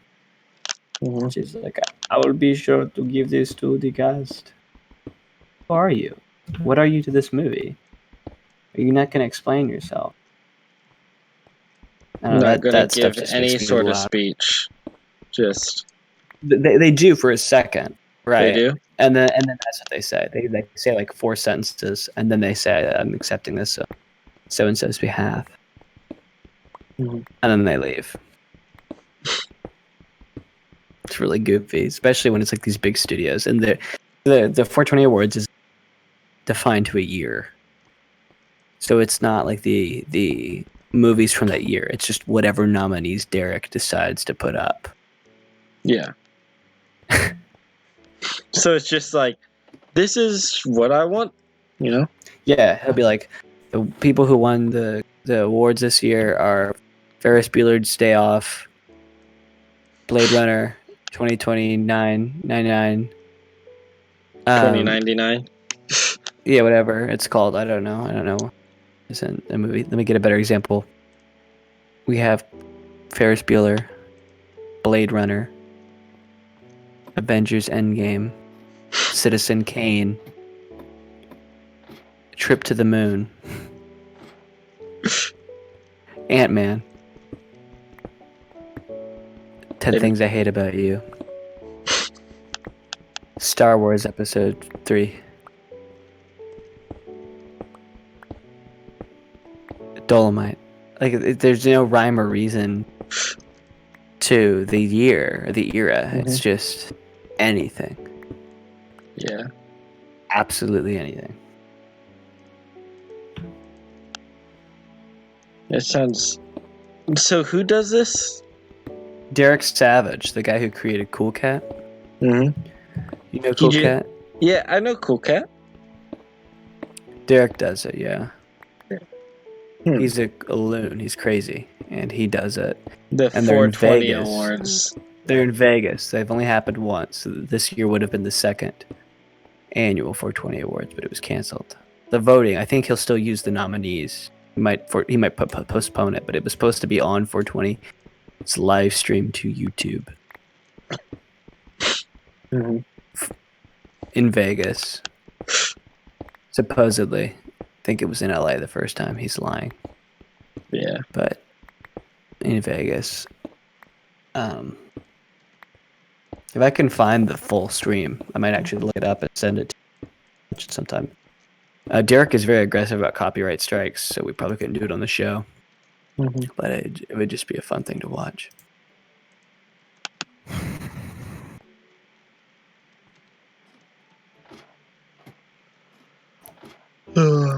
but Citizen Kane. Citizen Kane. Why are you gay? Why are you gay? You are gay. You are transgender. How do I identify you? Is that the Eat the poo-poo? Eat the poo poo? That's a different video. No, I'm But it's thinking. same accent. They're Ugandans. I'm thinking. I'm thinking of the meme where they're talking to Chocolate Rain guy. No, it's not him. It's not Tezonde. Yeah, but It's like racist. somebody's asking Tezonde. No, the meme of somebody's asking Tezonde, "Why are you gay?" You know that meme? They're not asking Tezonde. They're asking this gay rights activist. It's not Tezonde. It's a gay rights activist. His name is Julian, I believe. Not quite sure. See, I was, and he's Ugandan. That's not Tay. That's not Tay at all. in the meme. It's not Tay. No, it's just I can show you the video. So, see, I thought for the longest time that was Tezonde. Because I mean, you would have no reason to not think it was Tezonde. Yeah. It's a transgendered woman who, well, it's a transgendered man who was born a woman. He's a gay rights activist in Uganda. But I'm just saying you have no reason to not think it's Tay, because from the side in a really quick glance, and if your brain has said it's Tezonde, I mean, why would you just assume it wasn't Tezonde? Yeah. Yeah, Derek Savage. I found the 420 awards. It has 666 subscribers. That's Mark of the Beast. That's great. We're not in danger at all. I found the YMS commentary. Let's see if it actually is.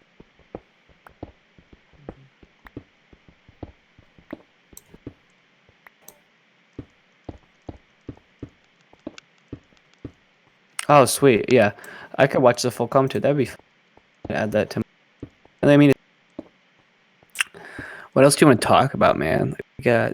We're actually going into 1 o'clock. That's rare for us, but yeah. I think I'm skipping church. Oh yeah. I think I'm a sinner because of everything going on. I'm skipping too. My girlfriend is, and she's an avid churchgoer. I'm an avid churchgoer. Just being immunocompromised. I don't want to go where there's going to be a lot of people in an enclosed space. So I'm just claustrophobic, so yeah. I'm playing with you. No, I don't want to.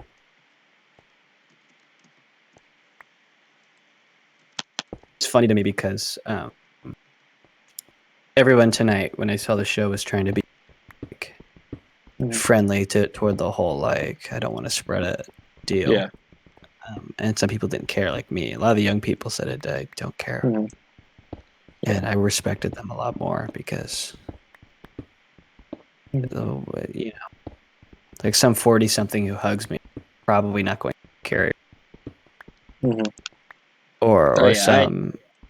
You see my point here. It just seemed kind of immature. Trying not to elbow bump. It's like it's inevitable at this point for people in this community to get sick. Mm-hmm. In any community to get sick. Yeah. It's about how we handle once we get sick, because we obviously, have not prepared for this. Mm-hmm. Does it take a genius to realize that? I think it's funny because all these places are like, we'll be more sanitary this time and we will clean up after ourselves. And it's like, you missed your opportunity here to prevent the spread of this. How Walmart is closing at night now. Yeah, you guys kind of missed your window. Yeah. So they're like, they're doing it because they say they're trying to give the night crew more time to clean the store every night, which kind of makes sense, but like also at the same time, like I agree with them. It just sucks. Carter then, because then maybe they could be more predisposed to not necessarily getting sick because they're working more. I wonder if you'd have to switch night teams. You know what I mean? Like maybe you guys pick the night shift this week because the night team is burnt out. Like they've been cleaning. I don't know enough about retail to like really speak on that. And also, I know about childcare. My mom went to Walmart multiple times a day because my stepdad would text her whenever they got in a new shipment of stuff that she needed, so that she could come in and get the stuff that they were out of, because they had no water and obviously no paper products and that kind of stuff. So she went earlier in the day, and then whenever they got that stuff in, she just went right over there and picked that up. I would say that I'm angry, or I would never do that, but that's a lie. I would totally take advantage of that system. I totally would. That's really smart.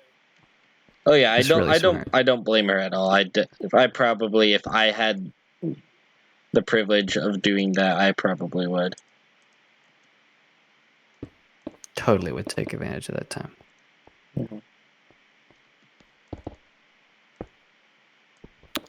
But also, it's strange to be. Go ahead. No, you had a question for me. I was just going to be about the whole bunker. I think it looks great. I've been watching you work on it. I think it looks awesome. I think you did a good job with the colors, and I love the furnaces right now. Storage there. I like playing with that kind of stuff, trying to get different little bits of stuff like that. I was gonna say, it's very strange having all this free time, because it's funny. If you would have asked me 2 weeks ago if I wanted to go home,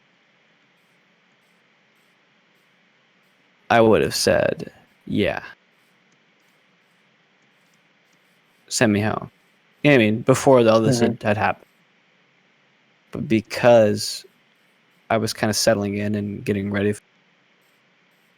and really feeling like I was growing in some parts of my studies and really living the hashtag college life and say, leave.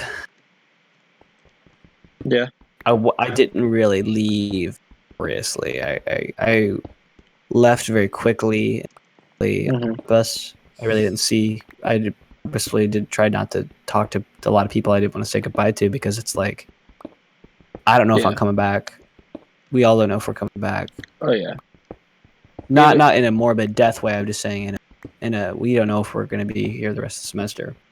Yeah. So I'm just gonna leave and be vaguely optimistic about the thing, and just assume this is just a break. I'll be back. This is just like fall break or spring break. This is I'll be back. It doesn't matter. It's flippant. I don't need to say goodbye. I'm gonna see you again. That's kind of what the attitude I had about it.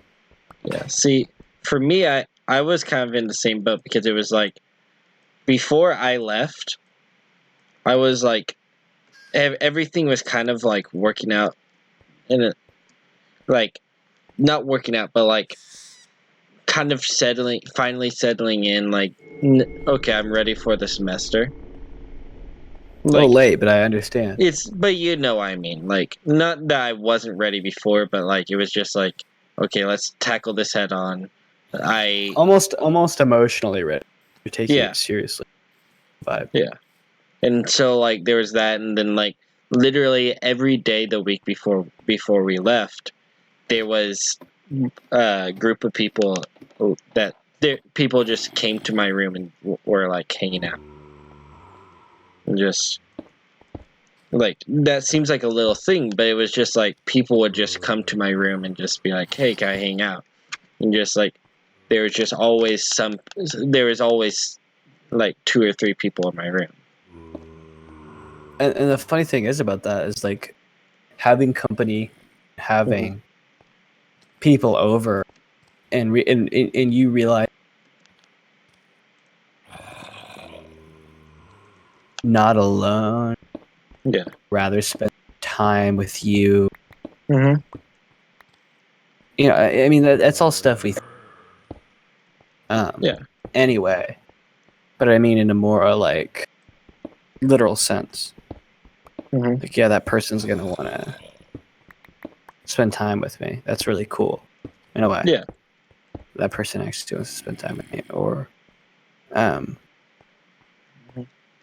So I think at college sometimes we can kind of be, how do I put this? Not skeptical, but tentative toward like real friendships. Mm-hmm. At school, we could be apprehensive, and that's not necessarily a bad thing. It's because, like I said, humans are we don't like to trust, you know, and there's nothing wrong with that. Yeah. But that creates some other problems then. Mm-hmm. Because then when someone comes along that we just, you know, maybe take for granted or just think of as like a supporting character in our life are actually a lot more that's than kind we of would have ever imagined. That's kind of how I felt to like us. There are a few people like just the simple fact that I was telling people on my floor like, hey, my room's always open if you want to just like as long as I am there you can come and hang out and that kind of stuff. And telling people that, it was like all of a sudden the door is open. It was like people were coming in. I was learning so much more about people that I've literally lived across the hall from for a semester and a half now, and it's like just the little things like that, you know. I just really wish that had happened on my floor. Smith is so much different. Oh yeah, I definitely am glad that I completely different. Switched to done this year. I think it was the best thing for you. Yeah. In a social sense, I think it was the best thing for you. Yeah. I think it was really good. I think it took you off your island, and it really allowed you to connect to more. Yeah. Well, like you're like one of the most unintentional networkers I've ever met in my entire life. Mm-hmm. Like I know a lot of people who are like, "Oh, I really should focus on connecting with new people as much as possible." Mm-hmm. And they almost kind of, it's an obsession to some people. And I feel like sometimes for me, I can go on. Yeah. Have I seen this person this week? Communicated with this person. It's kind of like when you keep telling you do it. Yeah.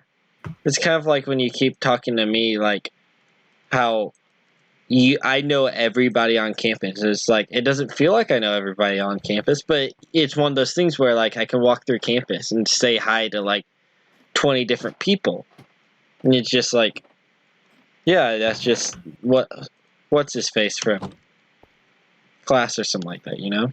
Yeah, or No, that's just the student body president that I just happened to know. Right, or the current standing student body president, or that's so and so from who was in my LART 1050, and now they're on the cabinet, or a music business major, so you hear them sing in public, or it's that kind of thing. And so it's kind of shocking. It's kind of shocking because you're just so much of a better networker than me. Yeah, and that's not necessarily a bad thing on my part. It's not a bad thing on either of our parts, because like it's just I also think it's the agreeability factor. I think I'm just as likable, but I'm a lot more coarse. Yeah. And I don't tend to care about what people think as much, which makes me a little less. Yeah, there's a few things I've learned about myself when it comes to other people, and one of those things is that I am the most agreeable person I have ever met, which is good and bad. We've already talked about it on the stream and that kind of stuff. But I'm just like way too agreeable, you know? Which is good whenever you're trying to like. It's good for progress. Progress, yeah.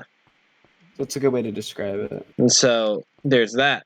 But there's also, I am the least threatening person, like, in our entire school. I'd argue that I'm less threatening. You think you're less threatening, but, like, your personality is very, like, stature-wise, me being taller, having a deeper voice and that kind of stuff, makes me physically more threatening. Are you saying from a personality standpoint? Yeah, like I'm more likely to get into a fight than you would be more likely to get into a fight? Is that kind of what you're verbalizing? It's one of those things where people have told me there's no way you can be, like, no one can. If I try to act mean, no one would believe it. Even so, people believe me. Like even though like I know you and that kind of stuff, and like I wouldn't know that you were probably being joking. There's something about it that's just like, I believe that you would do that more than people would believe that I would. Or that I'm more likely to, might be the case. I'm more likely to be more vocal about that, maybe. I'm trying to think. Let's talk about as personal. You want to dig up the gender differences topic more and tread lightly, or you think that's too much of a minefield? I mean, if you want to, you know, Don't be agreeable. I'm just you so can be impolite and tell me. And you can tell me. You can tell me you don't want to do that. I don't marry. I mean, I don't care as long as it doesn't become a Boris situation again. I just think it's an interesting rabbit, personally. Oh yeah, but I'm not married to it at all. I don't think it is that much of a thing, but I just think it's interesting because like our whole lives we're told to like either make fun of or try not to acknowledge the differences. Yeah. Like either go, that's kind of silly, or just don't talk about it. It's rude. Don't talk about that. Well, it's one of those things that like we got growing up, we got two different sides of the coin, where it was everybody's different, unique, and special, but also at the same time, men and women are exactly the same. Like, can't have one without the other. I mean, you can't have both.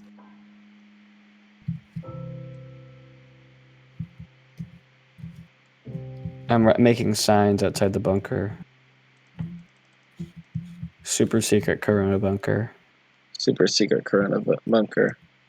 Only real people allowed. It's really secret. No one should know. It's secret. Only if you have the Corona are you allowed in. Corona. I'm thinking about making this semi-automatic, you know.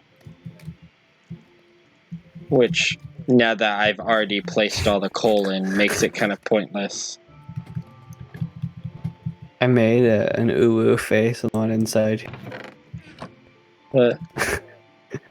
Ooh. Super secret Corona bunker. I guess let's talk more about how inferior women are.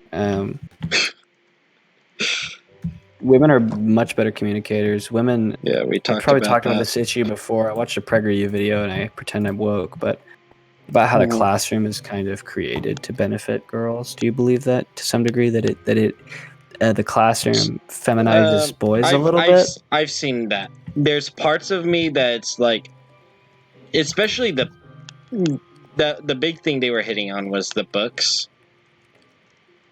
I realized that growing up, that not only me personally, I hated reading books, but unless you didn't like reading the books that they gave you, like, it just socialized me into thinking that I didn't like books because I didn't like the books I was given. Oh, the thing I agree with is they usually didn't approve of stereotypically masculine behaviors. Yeah. I thought that was an interesting thread. That the schools kind of tried to, like, guys are gonna mess around. Yeah. They're gonna blurt things out. They're gonna say things. It's about channeling that energy to something good. I think there's a way to do that. I don't know exactly. I know some suggestions. Yeah, like socializing that masculinity is a bad thing. Is teaching boys that, like, the way you are wired is not right. Is wrong. Yeah. Because I think I would be a far different person if some of my, because I was kind of a follower a little bit in elementary school. I think everyone is. I think I would have ended up a far more crass and vulgar and a more off beat than I am, which I am those things. And I wasn't always. Yeah. When I was in high school, I was kind of a goody two shoes. I mean, I still am a little bit. You were like me. I still am. I mean, I just was more. I don't want to say innocent. I think naive is a better word. I just was more naive, and I thought there was a bit of in there. I think there was I'm better than that. Like, okay, I may say like shit and hell and damn and stuff, but I won't say the F word. Like, I'm better than that. Yeah. I don't say that. That's low. Or I can make dark jokes, but I won't curse. I can like those hot button issues. I can make jokes about the Holocaust or 9/11 or Columbine, but I can't say the F word. That's kind of where my brain was. Or I can sometimes say the F word if it's funny. There's like an evolution of those things. And then when I got to college, it's like I can say anything I want. Yeah. And now I'm at the point where I'm trying to figure out what that is for me. Completely language, vulgarity, obscenity, what that is for me. And if it's something I should keep in my toolbox. Yeah. That's where I am, because parts of me go, okay, I get that this sounds unintelligent to some people, and I get that this sounds kind of off base and crass, but sometimes there's no better way to describe something. And sometimes it can be funny because of the intensity, because of turning a sentence that was really painful to that was really, well, I'm just repeating then, to that was fucking painful. It is white hot. Like, it's really intense. Like, it's, you can't ignore that. Whereas really you could, or very you could, or extremely even. Yeah.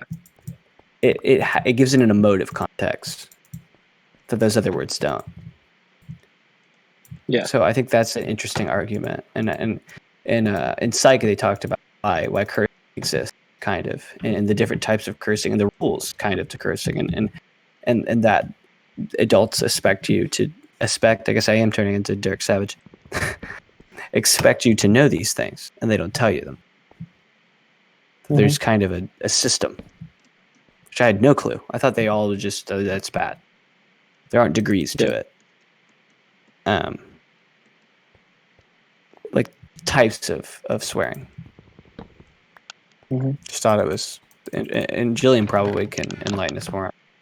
I'm getting a little burnout on topic ideas. If you guys in the chat have anything, I don't think there's many people anymore. I guess I'll just keep on this thread then. Yeah. No, but yeah, I totally feel what you're getting at in that. Because part of me is like,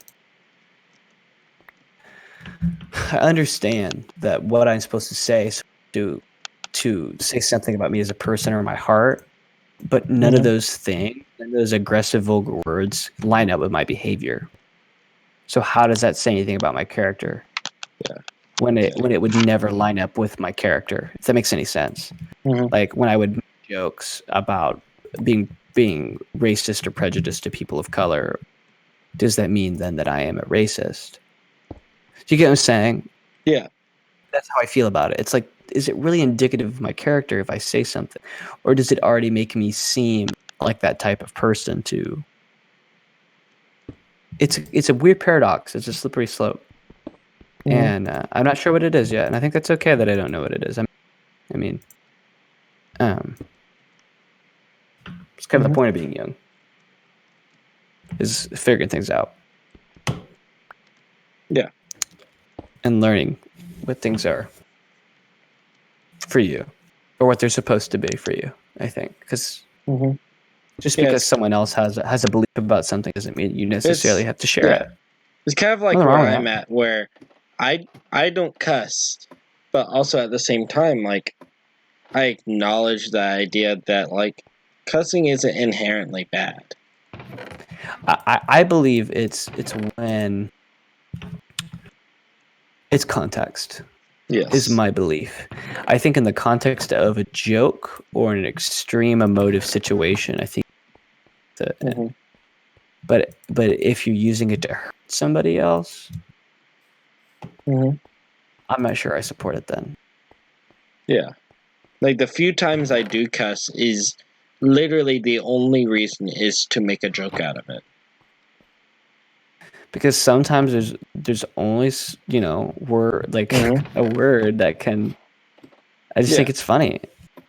Yeah. And it's not like even from a like ape-like standpoint. I'm just being honest. I think the percussiveness and the rhythm you can create with some words is really goofy. And the fact that people aren't willing to acknowledge that, to me, seems almost archaic or off base. It's like, I think you're not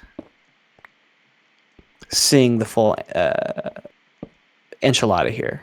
You're only wanting parts of it when you have to take the whole thing. And a part of it is that, while this stuff may not sound pretty, that's one of the selling points. Yeah. Is the goofy, like, well, not goofy. To me, it sounds goofy. Because it's almost ironic. I don't think people are getting that. That to me, this stuff has become almost ironic. That it's hit a level of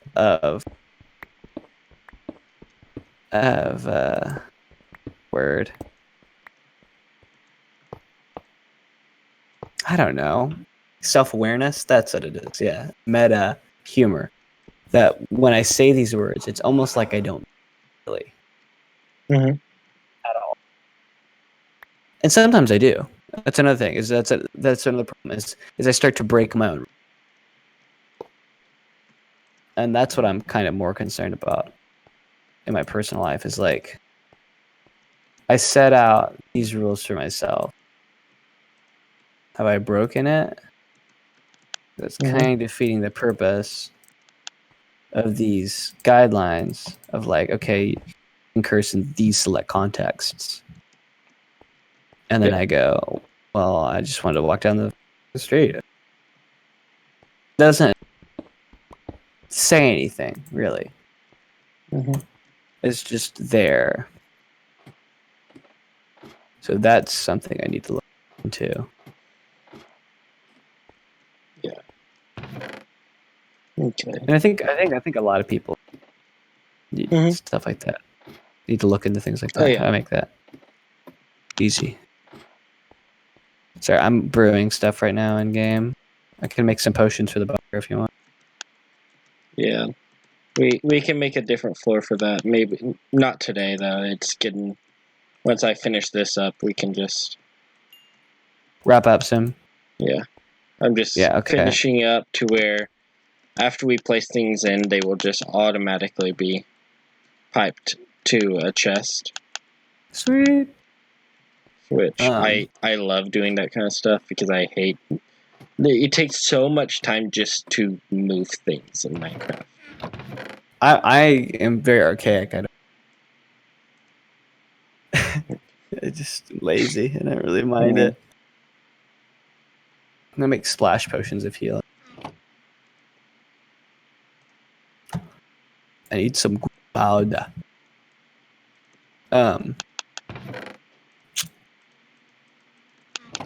But yeah, that's my thing on swearing, I guess. Yeah. Playing the musical.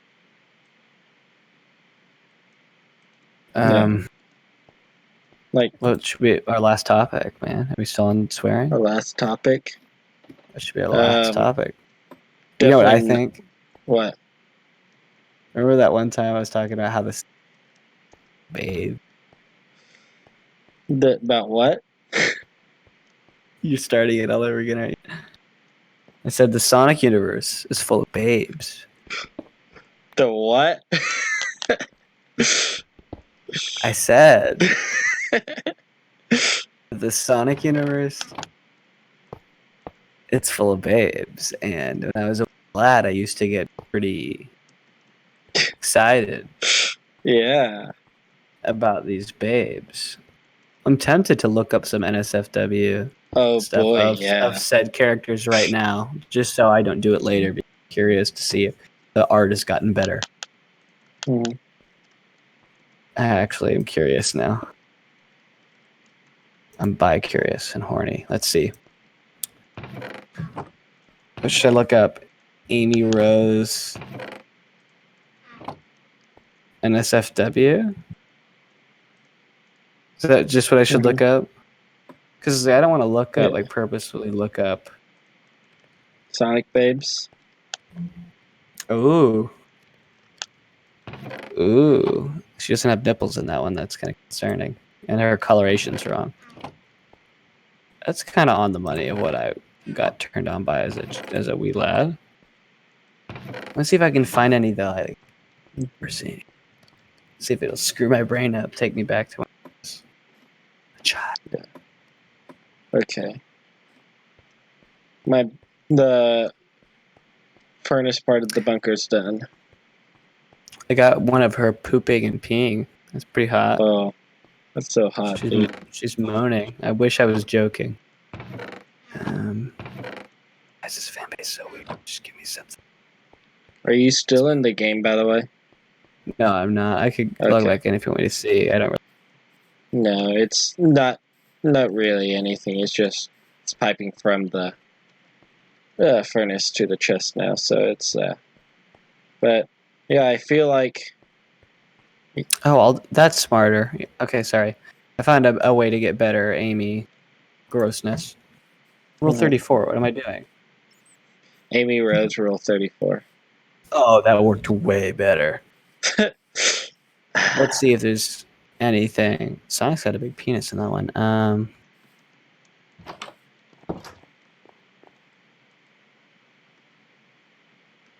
I haven't found one that's particularly that hot. That one's kind of hot. The shading's really good on that too. Is there anything that I remember? That's actually a really good anatomy. And shading. Are you still there? Yeah. I'm going back to my position, staring at the window. You're saying, are you still listening to me just... Yeah, let's just about fan art girl. Listen to you talk about Amy Rose. I had a crush on Amy Rose. She reminded me of my type of girl. She was kind of, aggressive, just needy enough, tough. Yes, she works much better when you make her rear end pink and her front side flesh colored. Like Sonic is, because it looks really weird if you make it completely pink or completely fleshy.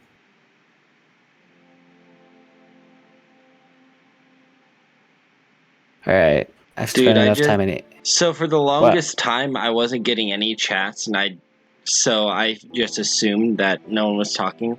Just found out that Jillian's been talking this off and on this whole time. I didn't hear.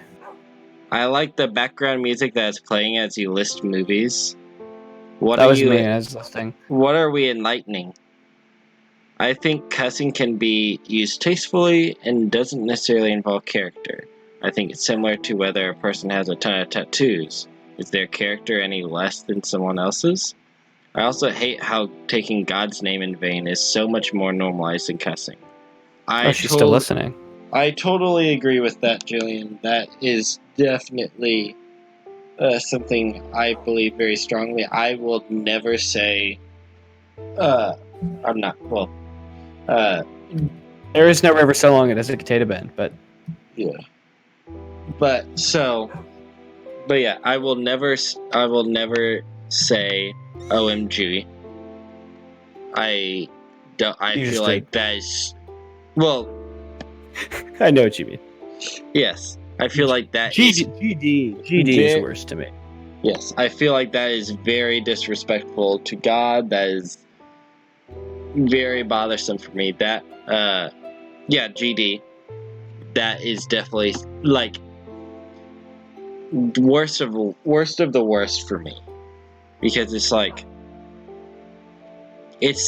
because it went from something where it was like God's name in the Bible, Yahweh, was so sacred that the people of the Bible could only ever say it once a year. And they were so scared of saying it wrong that they would all say it at once so that you couldn't tell if you said it wrong. So I got good news. What? There's way more for Rouge to bat. I figured Rouge would probably have more. Oh, Rouge was sexualized in the game. Also, I'm glad that you were so focused on this that you...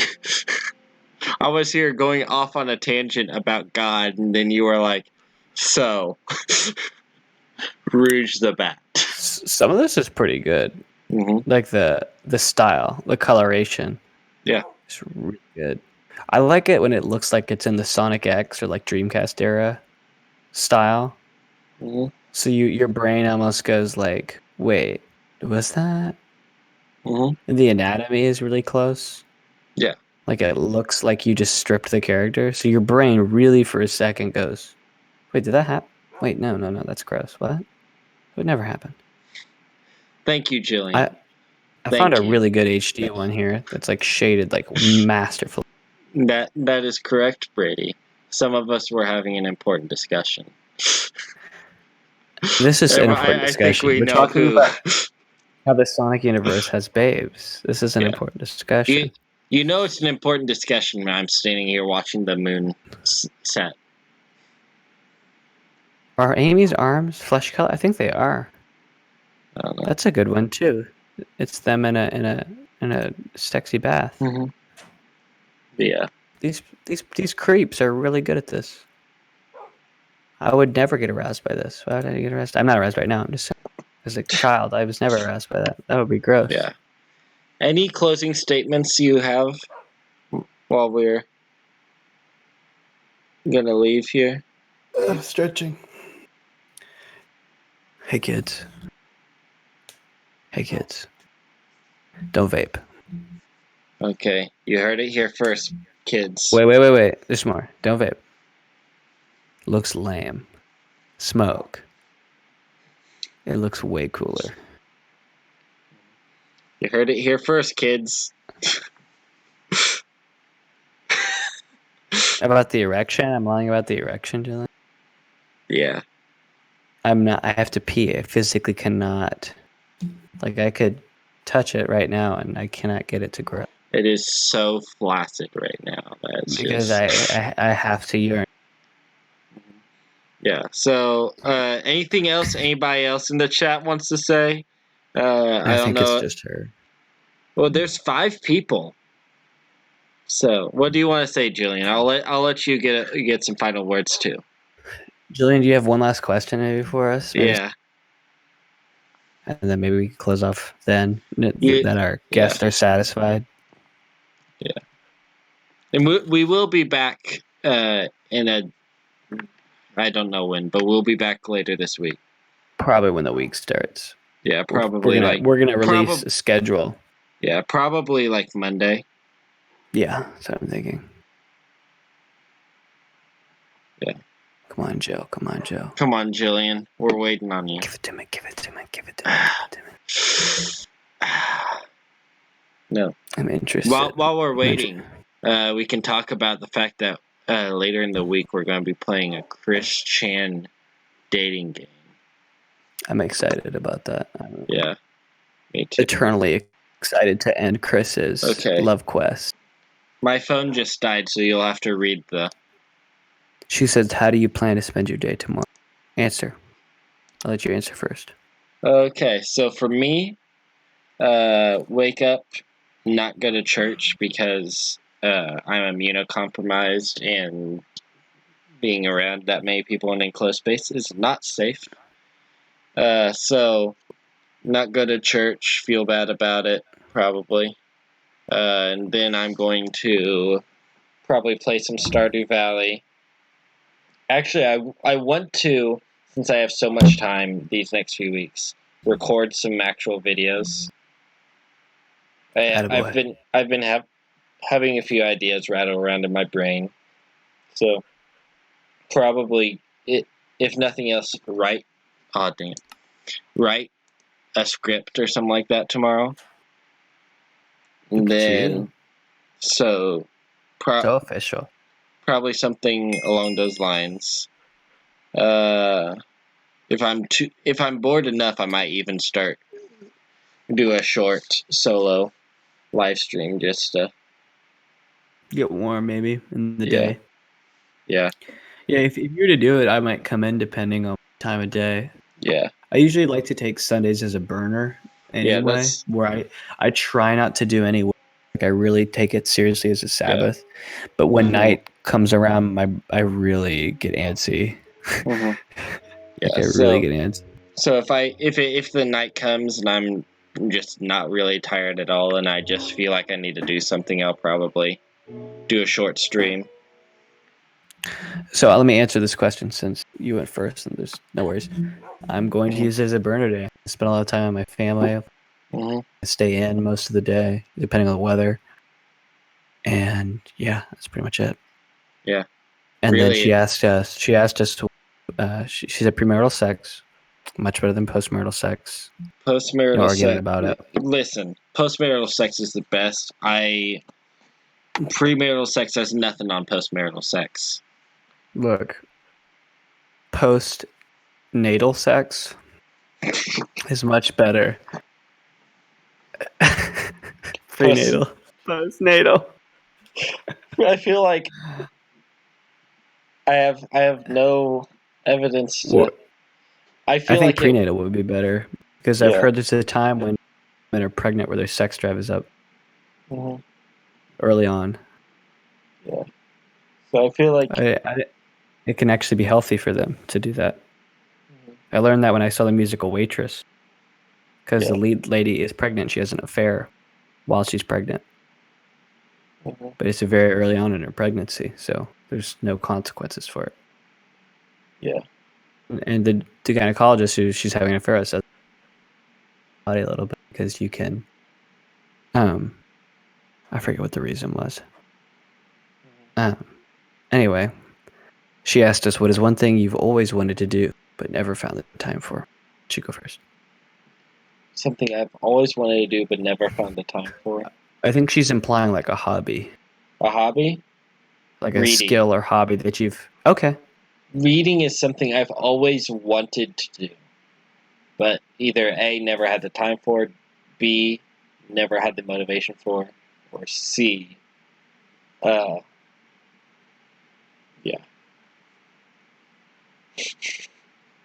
You probably know mine. There's two, actually. Yeah. I've always wanted to write a book, Mm-hmm. and I've always wanted to learn how to box, at least a little bit. I mean, that's more of a recent thing, but at least a little bit. I've always wanted to learn how to fight. I feel like is more recent as you've been on your huge rocky kick. But I also feel like there's a part of me that's always wanted to learn style, because all I've ever learned is wrestling, folk style wrestling, and a part of my brain is like MMA is kind of lame. Mm-hmm. So I'd rather learn how to fight in that type of way, because I've always been able to actually throw kind of okay. Like I used to throw punches that were pretty, for my size, goofy, like pretty painful for bigger people, really fast, annoying punches. Jillian says top 5 films. Top 5 films. You want me to give mine? I can do it real quick. Should we include Marvel movies? No, I'm gonna do top 5. Okay. I'll go first. I know my list. Dolomite. Mm-hmm. Dolomite. Number 3 is a hard one. I'm gonna be honest with you.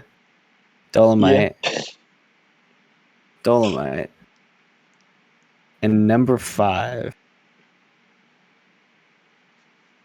10 Things I Hate About You. I hate you. Let me change one. Number 2 is Dolomite is my name. It's Dolomite. Yeah. Dolomite is my name. Dolomite. 10 Things I Hate About You. Those are what's happening. Okay. I hate you. That's 3 films. Fine. Dolomite, Human Tornado. Dolomite is my name. 10 Things I Hate About You. 10 Things I Hate About You. 10 Things I Hate About You. That's Rocky transcends all film, Jillian. You know that. Yeah. It's better than film. Okay. Well, I will try to get into my top 10 actual favorites. Besides the Scary MCU. Movie 1, Scary Movie 2, Scary Movie 3, Scary Movie 4, Scary Movie 5. In no particular order. Rocky. And I'll just say Rocky to include the entire franchise because I feel like Rocky is much the same way the MCU would take up a lot of it. So just Rocky, Magnificent Seven, Now You See Me, which is so slept on. Like no one understands how good that movie actually is. Have you ever seen it? Not yet, but when I see it, I can say, "Now you see me."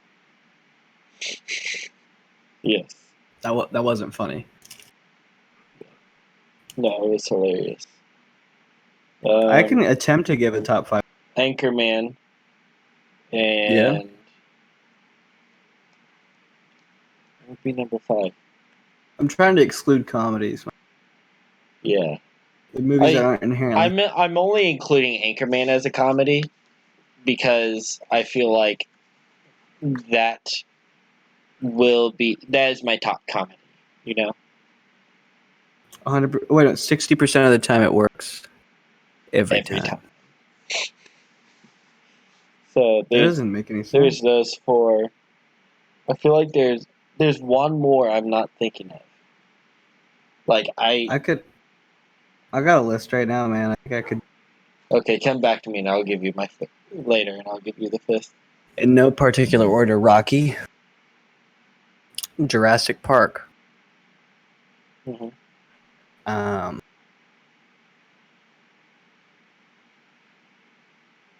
Oh God, I had more. Like 3 films in my head, and now they're gone. Yeah. That's kind of how it was. Spider-Man 2. Yeah. Brain.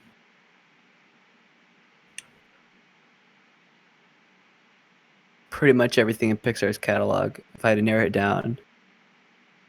Oh, that's hard. I never narrow it down.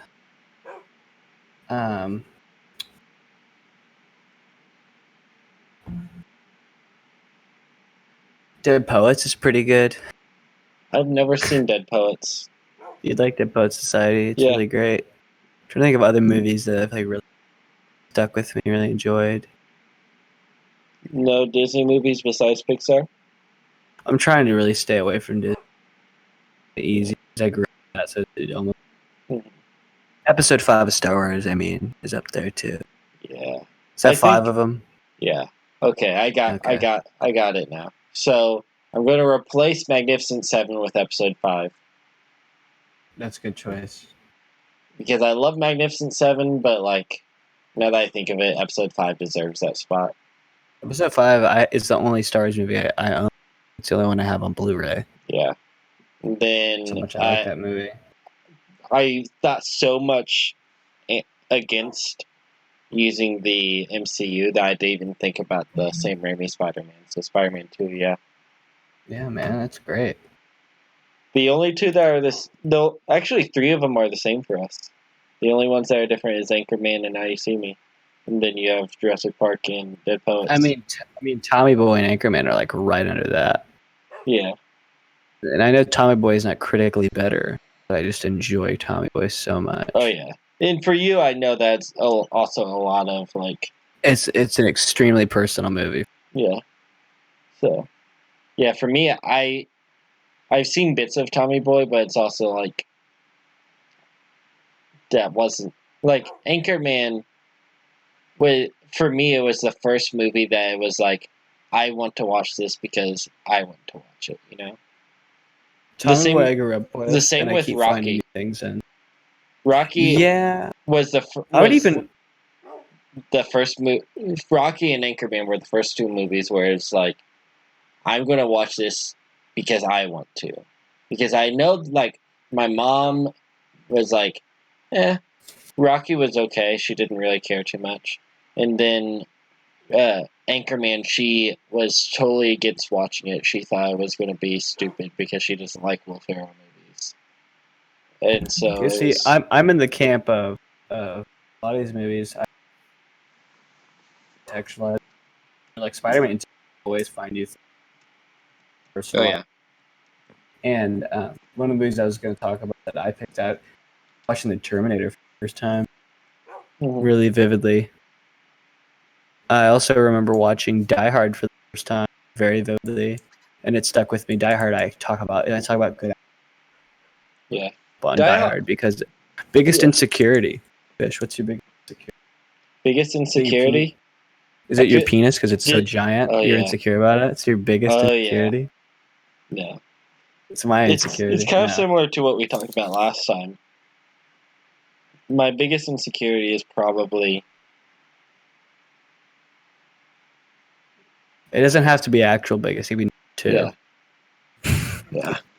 Yeah, more than 1. But, no, so I'm thinking of probably the way I talk, you know? Really? Yeah. I never would have thunk, personally. Yeah. Because I pay no mind to how your voice sounds. I pay no mind. Yeah. One is, like, specifically how my voice sounds. Like, I feel like it sounds kind of weird sometimes. And that's why oftentimes I try to mask it by, like, making it higher pitched or something like that. Or deeper even, sometimes, go one way or the other, because I feel like it's too much in between. Brother, I've been living in the in-between. There's that. Also the whole... you could probably pick up on it, but I definitely have a stutter. Nipples. A little. Where it's like, I notice it a lot more than other people. But as soon as I notice I'm stuttering, I will just say anything, because I would much rather say anything than stutter. I'd rather stutter. I had a stuttering phase. Yeah. So I stutter a lot, but there's also like I am really bad about not having the right word to say. Having to what? Not having the right word to say. Whether it be like I should be like I should have said something else, or I'm thinking so hard of what word to say, but I can't think of what the word is. Which I do that so often. I hate that I do it, but I can't help it. It's always just like, I had the word on the tip of my tongue type stuff. I totally.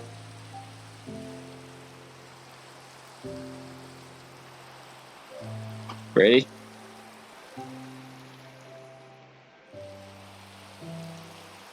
Hey, yo, man. You there? Oh, it's something I'm pretty you cut out insecure for about. a while. My body. Yeah. My body is something I'm fairly insecure about. I go back and forth. Yeah.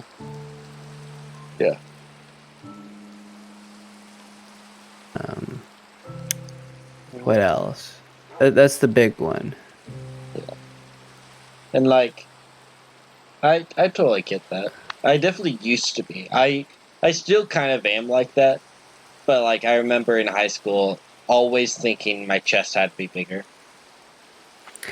The funny thing is, in high school, I didn't care about it. That was a strange thing. I didn't really care about it. I felt I was worried about. I was insecure about masculinity, but I wasn't insecure about my body. Now it's kind of both, because I think it ties into that. That's weird. I'm kind of the other way around. Not now. I don't really care one way or the other. I'm not insecure about my body or my masculinity. Right. It's just funny because I'm the most masculine I've ever been. Yeah. Oh, that reminds ironic. me of my second biggest insecurity. But go ahead. I'm trying to think. That's one of the biggest.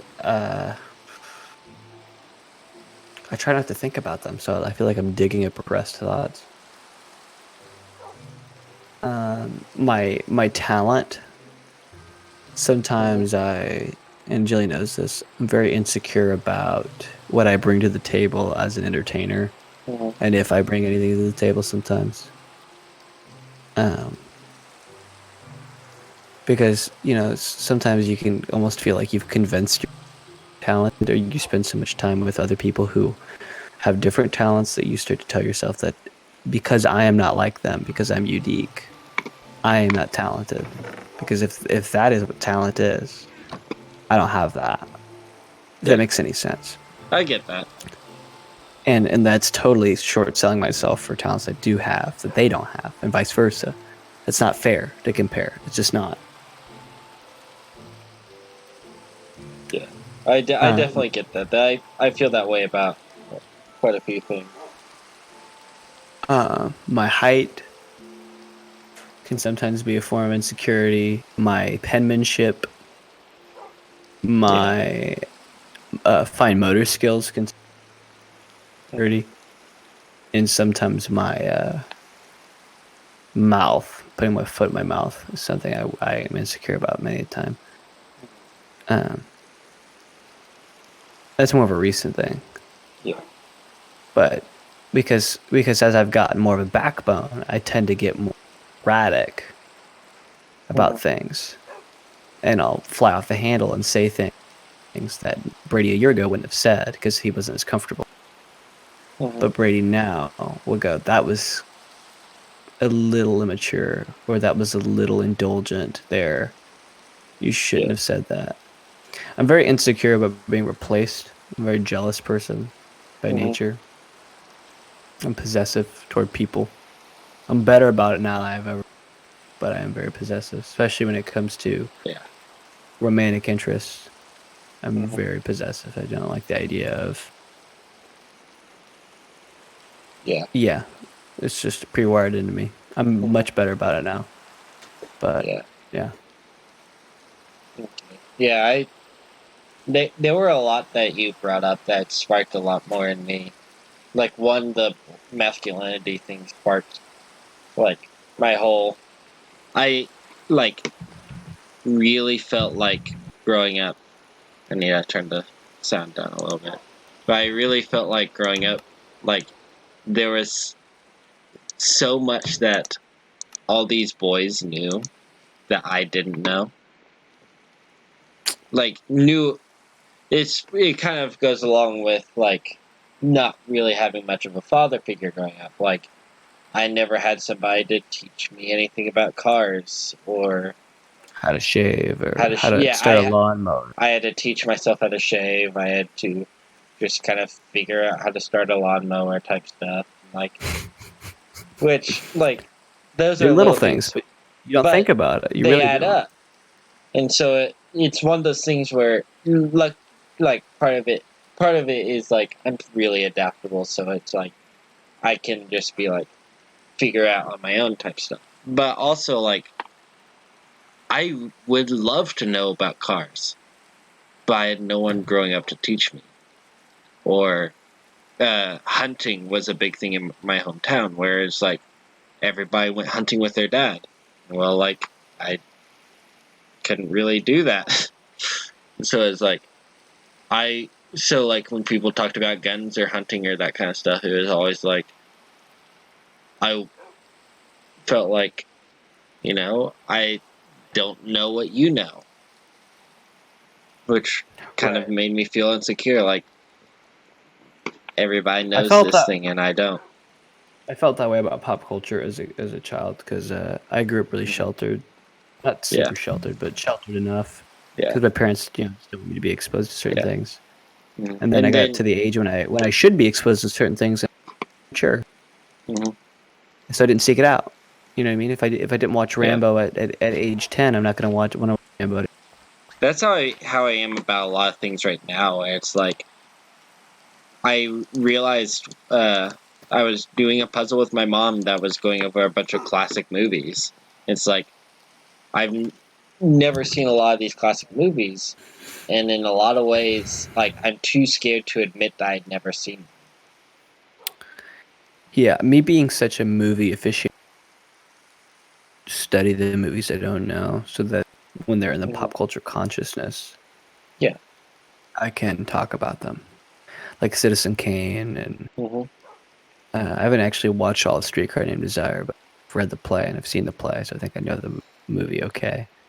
Or Casablanca, Schindler's List, Shutter Island. These are just a few on my list of movies I like. And out of all of those that you've named, the only one I'd seen was Schindler's List. Yep. And so, but there's E.T.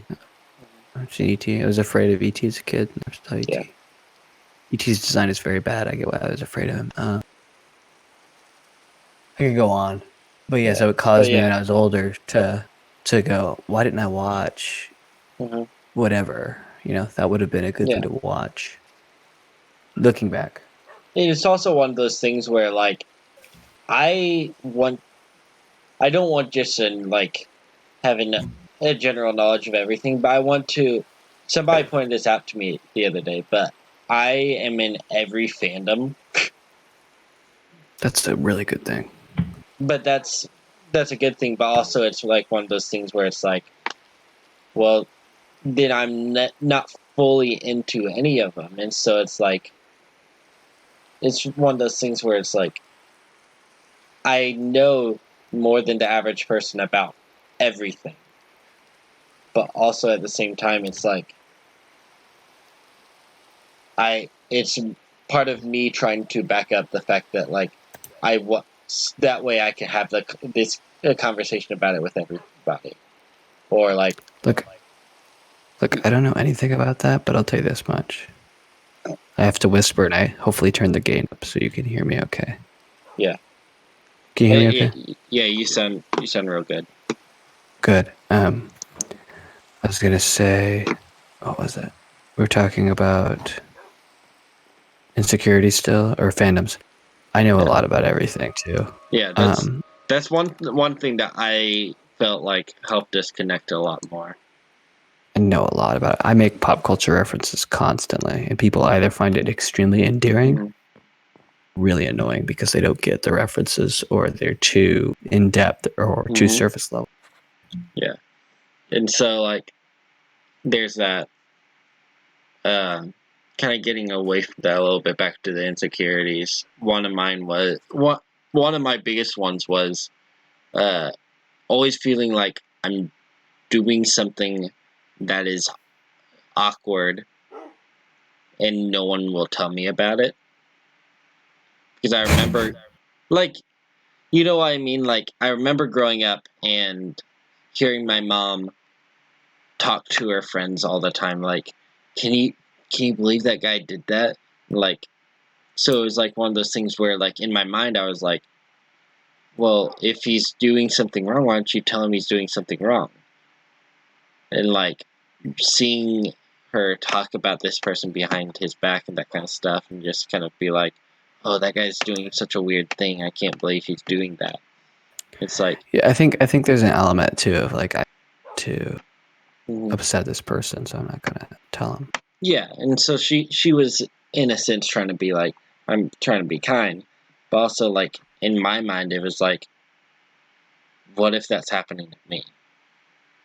And so that was that's probably my biggest insecurity, honestly, is thinking that like I'm doing something wrong and no one will tell me I'm doing it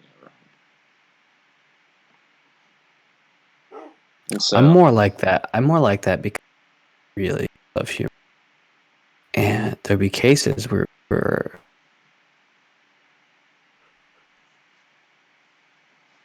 a lot of ways, but sometimes you neurotypicals, as the community calls them, have brain differences, and you'll say things like jokes that my brain doesn't initially understand, or finds funny in the wrong place, the unintended spot, or doesn't laugh at something that would be funny to somebody else. I get that humor reject every, and it isn't even an understanding case. It's almost a preference taste. You start to feel a little more like an alien. I think that's another insecurity of mine, is feeling like I feel naturally othered, and it really is bothersome.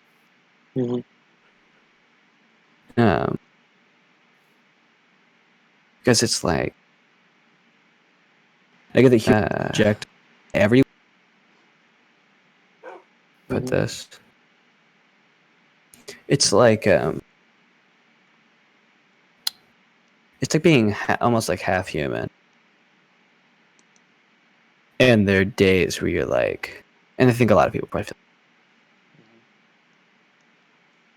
okay. Yeah.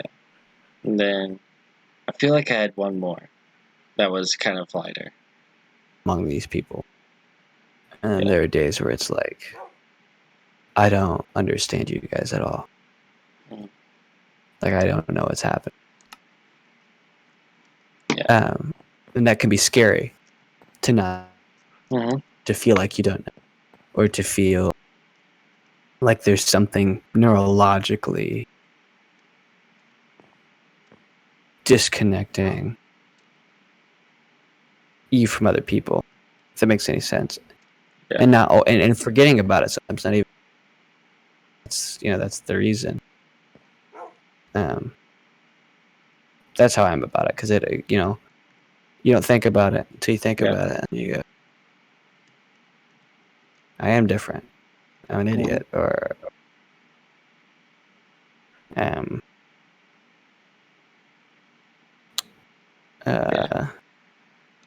don't know, I could go on and on. I mean, I'm so broad that I really can't get good detail, but I've talked about it before, so it's not foreign enough. Yeah, that's, I definitely understand that. It's, I feel like everyone can empathize with some degree, kind of element of like social awkwardness, like you you're not part of the group anymore. You know, like those people think differently than you, so you are now separate. You are not the same. Right. And that's kind of freaky. Mm-hmm. Yeah. Because humans, we're creatures who really like to feel like we're not being marginalized unless we purposefully marginalize or distance ourselves. You know what I mean? Mm-hmm. And it can be a real issue. Yeah. We don't engage that, or it happens to us. Mm-hmm. If that makes any sense. If we are marginalized without wanting to be, or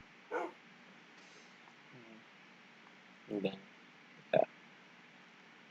then anything else, Jillian? Because I think that's a good I had one ending more point. insecurity that Drop I it, came man. up with was Like it's hot. that I was thinking of earlier was really it's not really, I don't really care as much about it anymore because I've kind of come to terms with it. But it was growing up, and especially last year, it kind of hit me pretty hard, was feeling like I was nobody's number one, you know? Jillian struggles with. Yeah.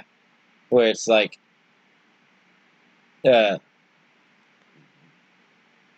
nobody like cares about me the most. Or think about it this way, like in high school, I always put it as I had no best friend. You're everyone's friend, but you're nobody's best friend. Yes. And so it was like Never nobody didn't like me. And so like I was on good terms with everybody. People knew me. I could walk around and talk to people, like you were saying, networking, that kind of stuff. I knew a lot of people and that kind of stuff. But it was like I wasn't really anybody's number one. I wasn't anybody's best friend. And it was like that was really hard, and it's still kind of hard, but I'm kind of getting to that, and I'm getting kind of like more dynamic friendships as I'm getting older and that kind of stuff. But it was like it felt like everybody had like their number one, and then like everybody else was kind of like mixed in there and that kind of stuff. And so I always felt weird because like people talking about like I have 3 friends who I really trust, and then everybody else is just nothing to me. It's like that felt weird to me, you know. Especially like my personality is everybody I meet is my friend, like immediately. I never met a stranger. Yeah, which my mom always loves that about me. She says that reminds her of her dad. Oh, I never met a stranger. Mm-hmm. Where, like, literally, like stuff like people can come up to me and talk about very like personal things, and they just trust me with it for some reason. But also at the same time, like I remember going through some troubling times, and like I didn't have somebody I could just go up to and talk about this with. And I don't know. I kind of became to some people. I only really had a person who I felt like I could go to when I was in high school. EP was really like my room. Mm-hmm. And so that's also a big reason that like not that this is the only reason or anything like that, but like I click and hold on to you and like Gerald so well and that kind of stuff is because it's like, you know, like one, you guys honestly are like some of my best friends, but also it's like, okay, you guys, like I got my group now. I also think there's an element like you've met people who are all in. Mm-hmm. You know what I mean? Yeah. Because a lot of times in life, you'll meet people who are like your friend. If you do this thing, if you're going bowling, this is your bowling friend. If you go to play Skyrim, this is your Skyrim friend. If you go to suck dicks, this is your dick sucking. Right? Like there's like to compartmentalize. Yeah. So what you found is people, and that's much more valuable than someone who has their toes in the water or their feet and the steps. You found someone who's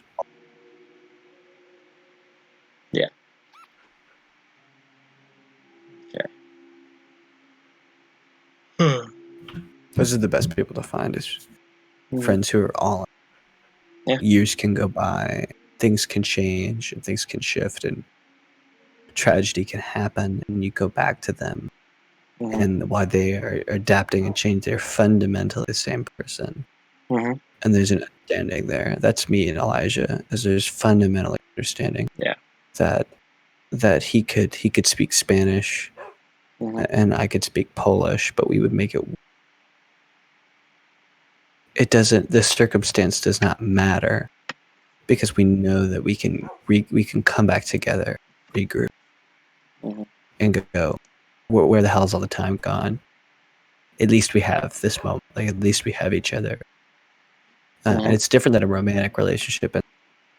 Because of the romantic relationship, you have to kind of feel the pulse and go, what's right now for us?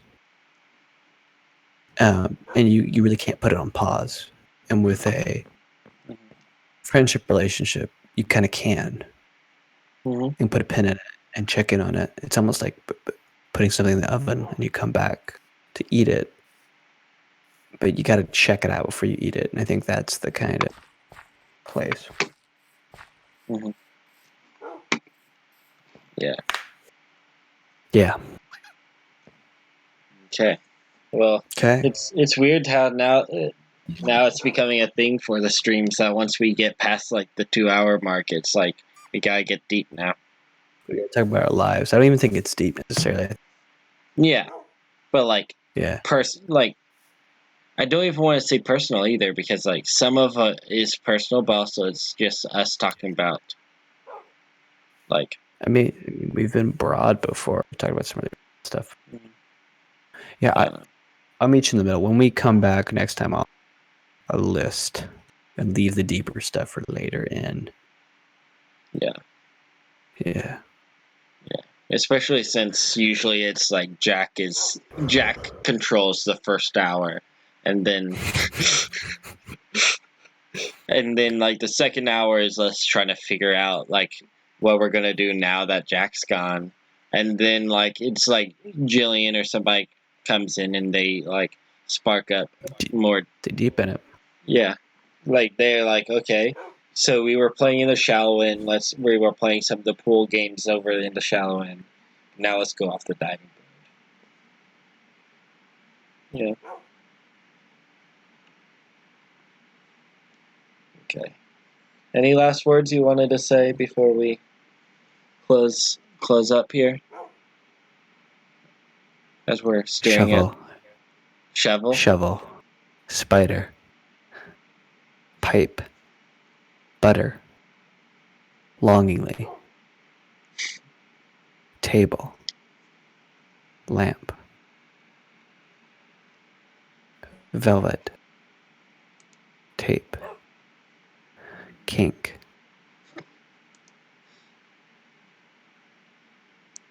Yeah. CD. Just let me know when you're done. Toilet paper. I'm done. Okay. Yeah. Well, thank you for joining us. We will be back probably Monday night. Or actually, I will be back for probably a little bit tomorrow. We'll see, but definitely Monday night.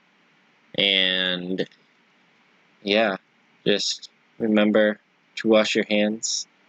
It's dangerous out there. And I'm gonna go close out OBS now.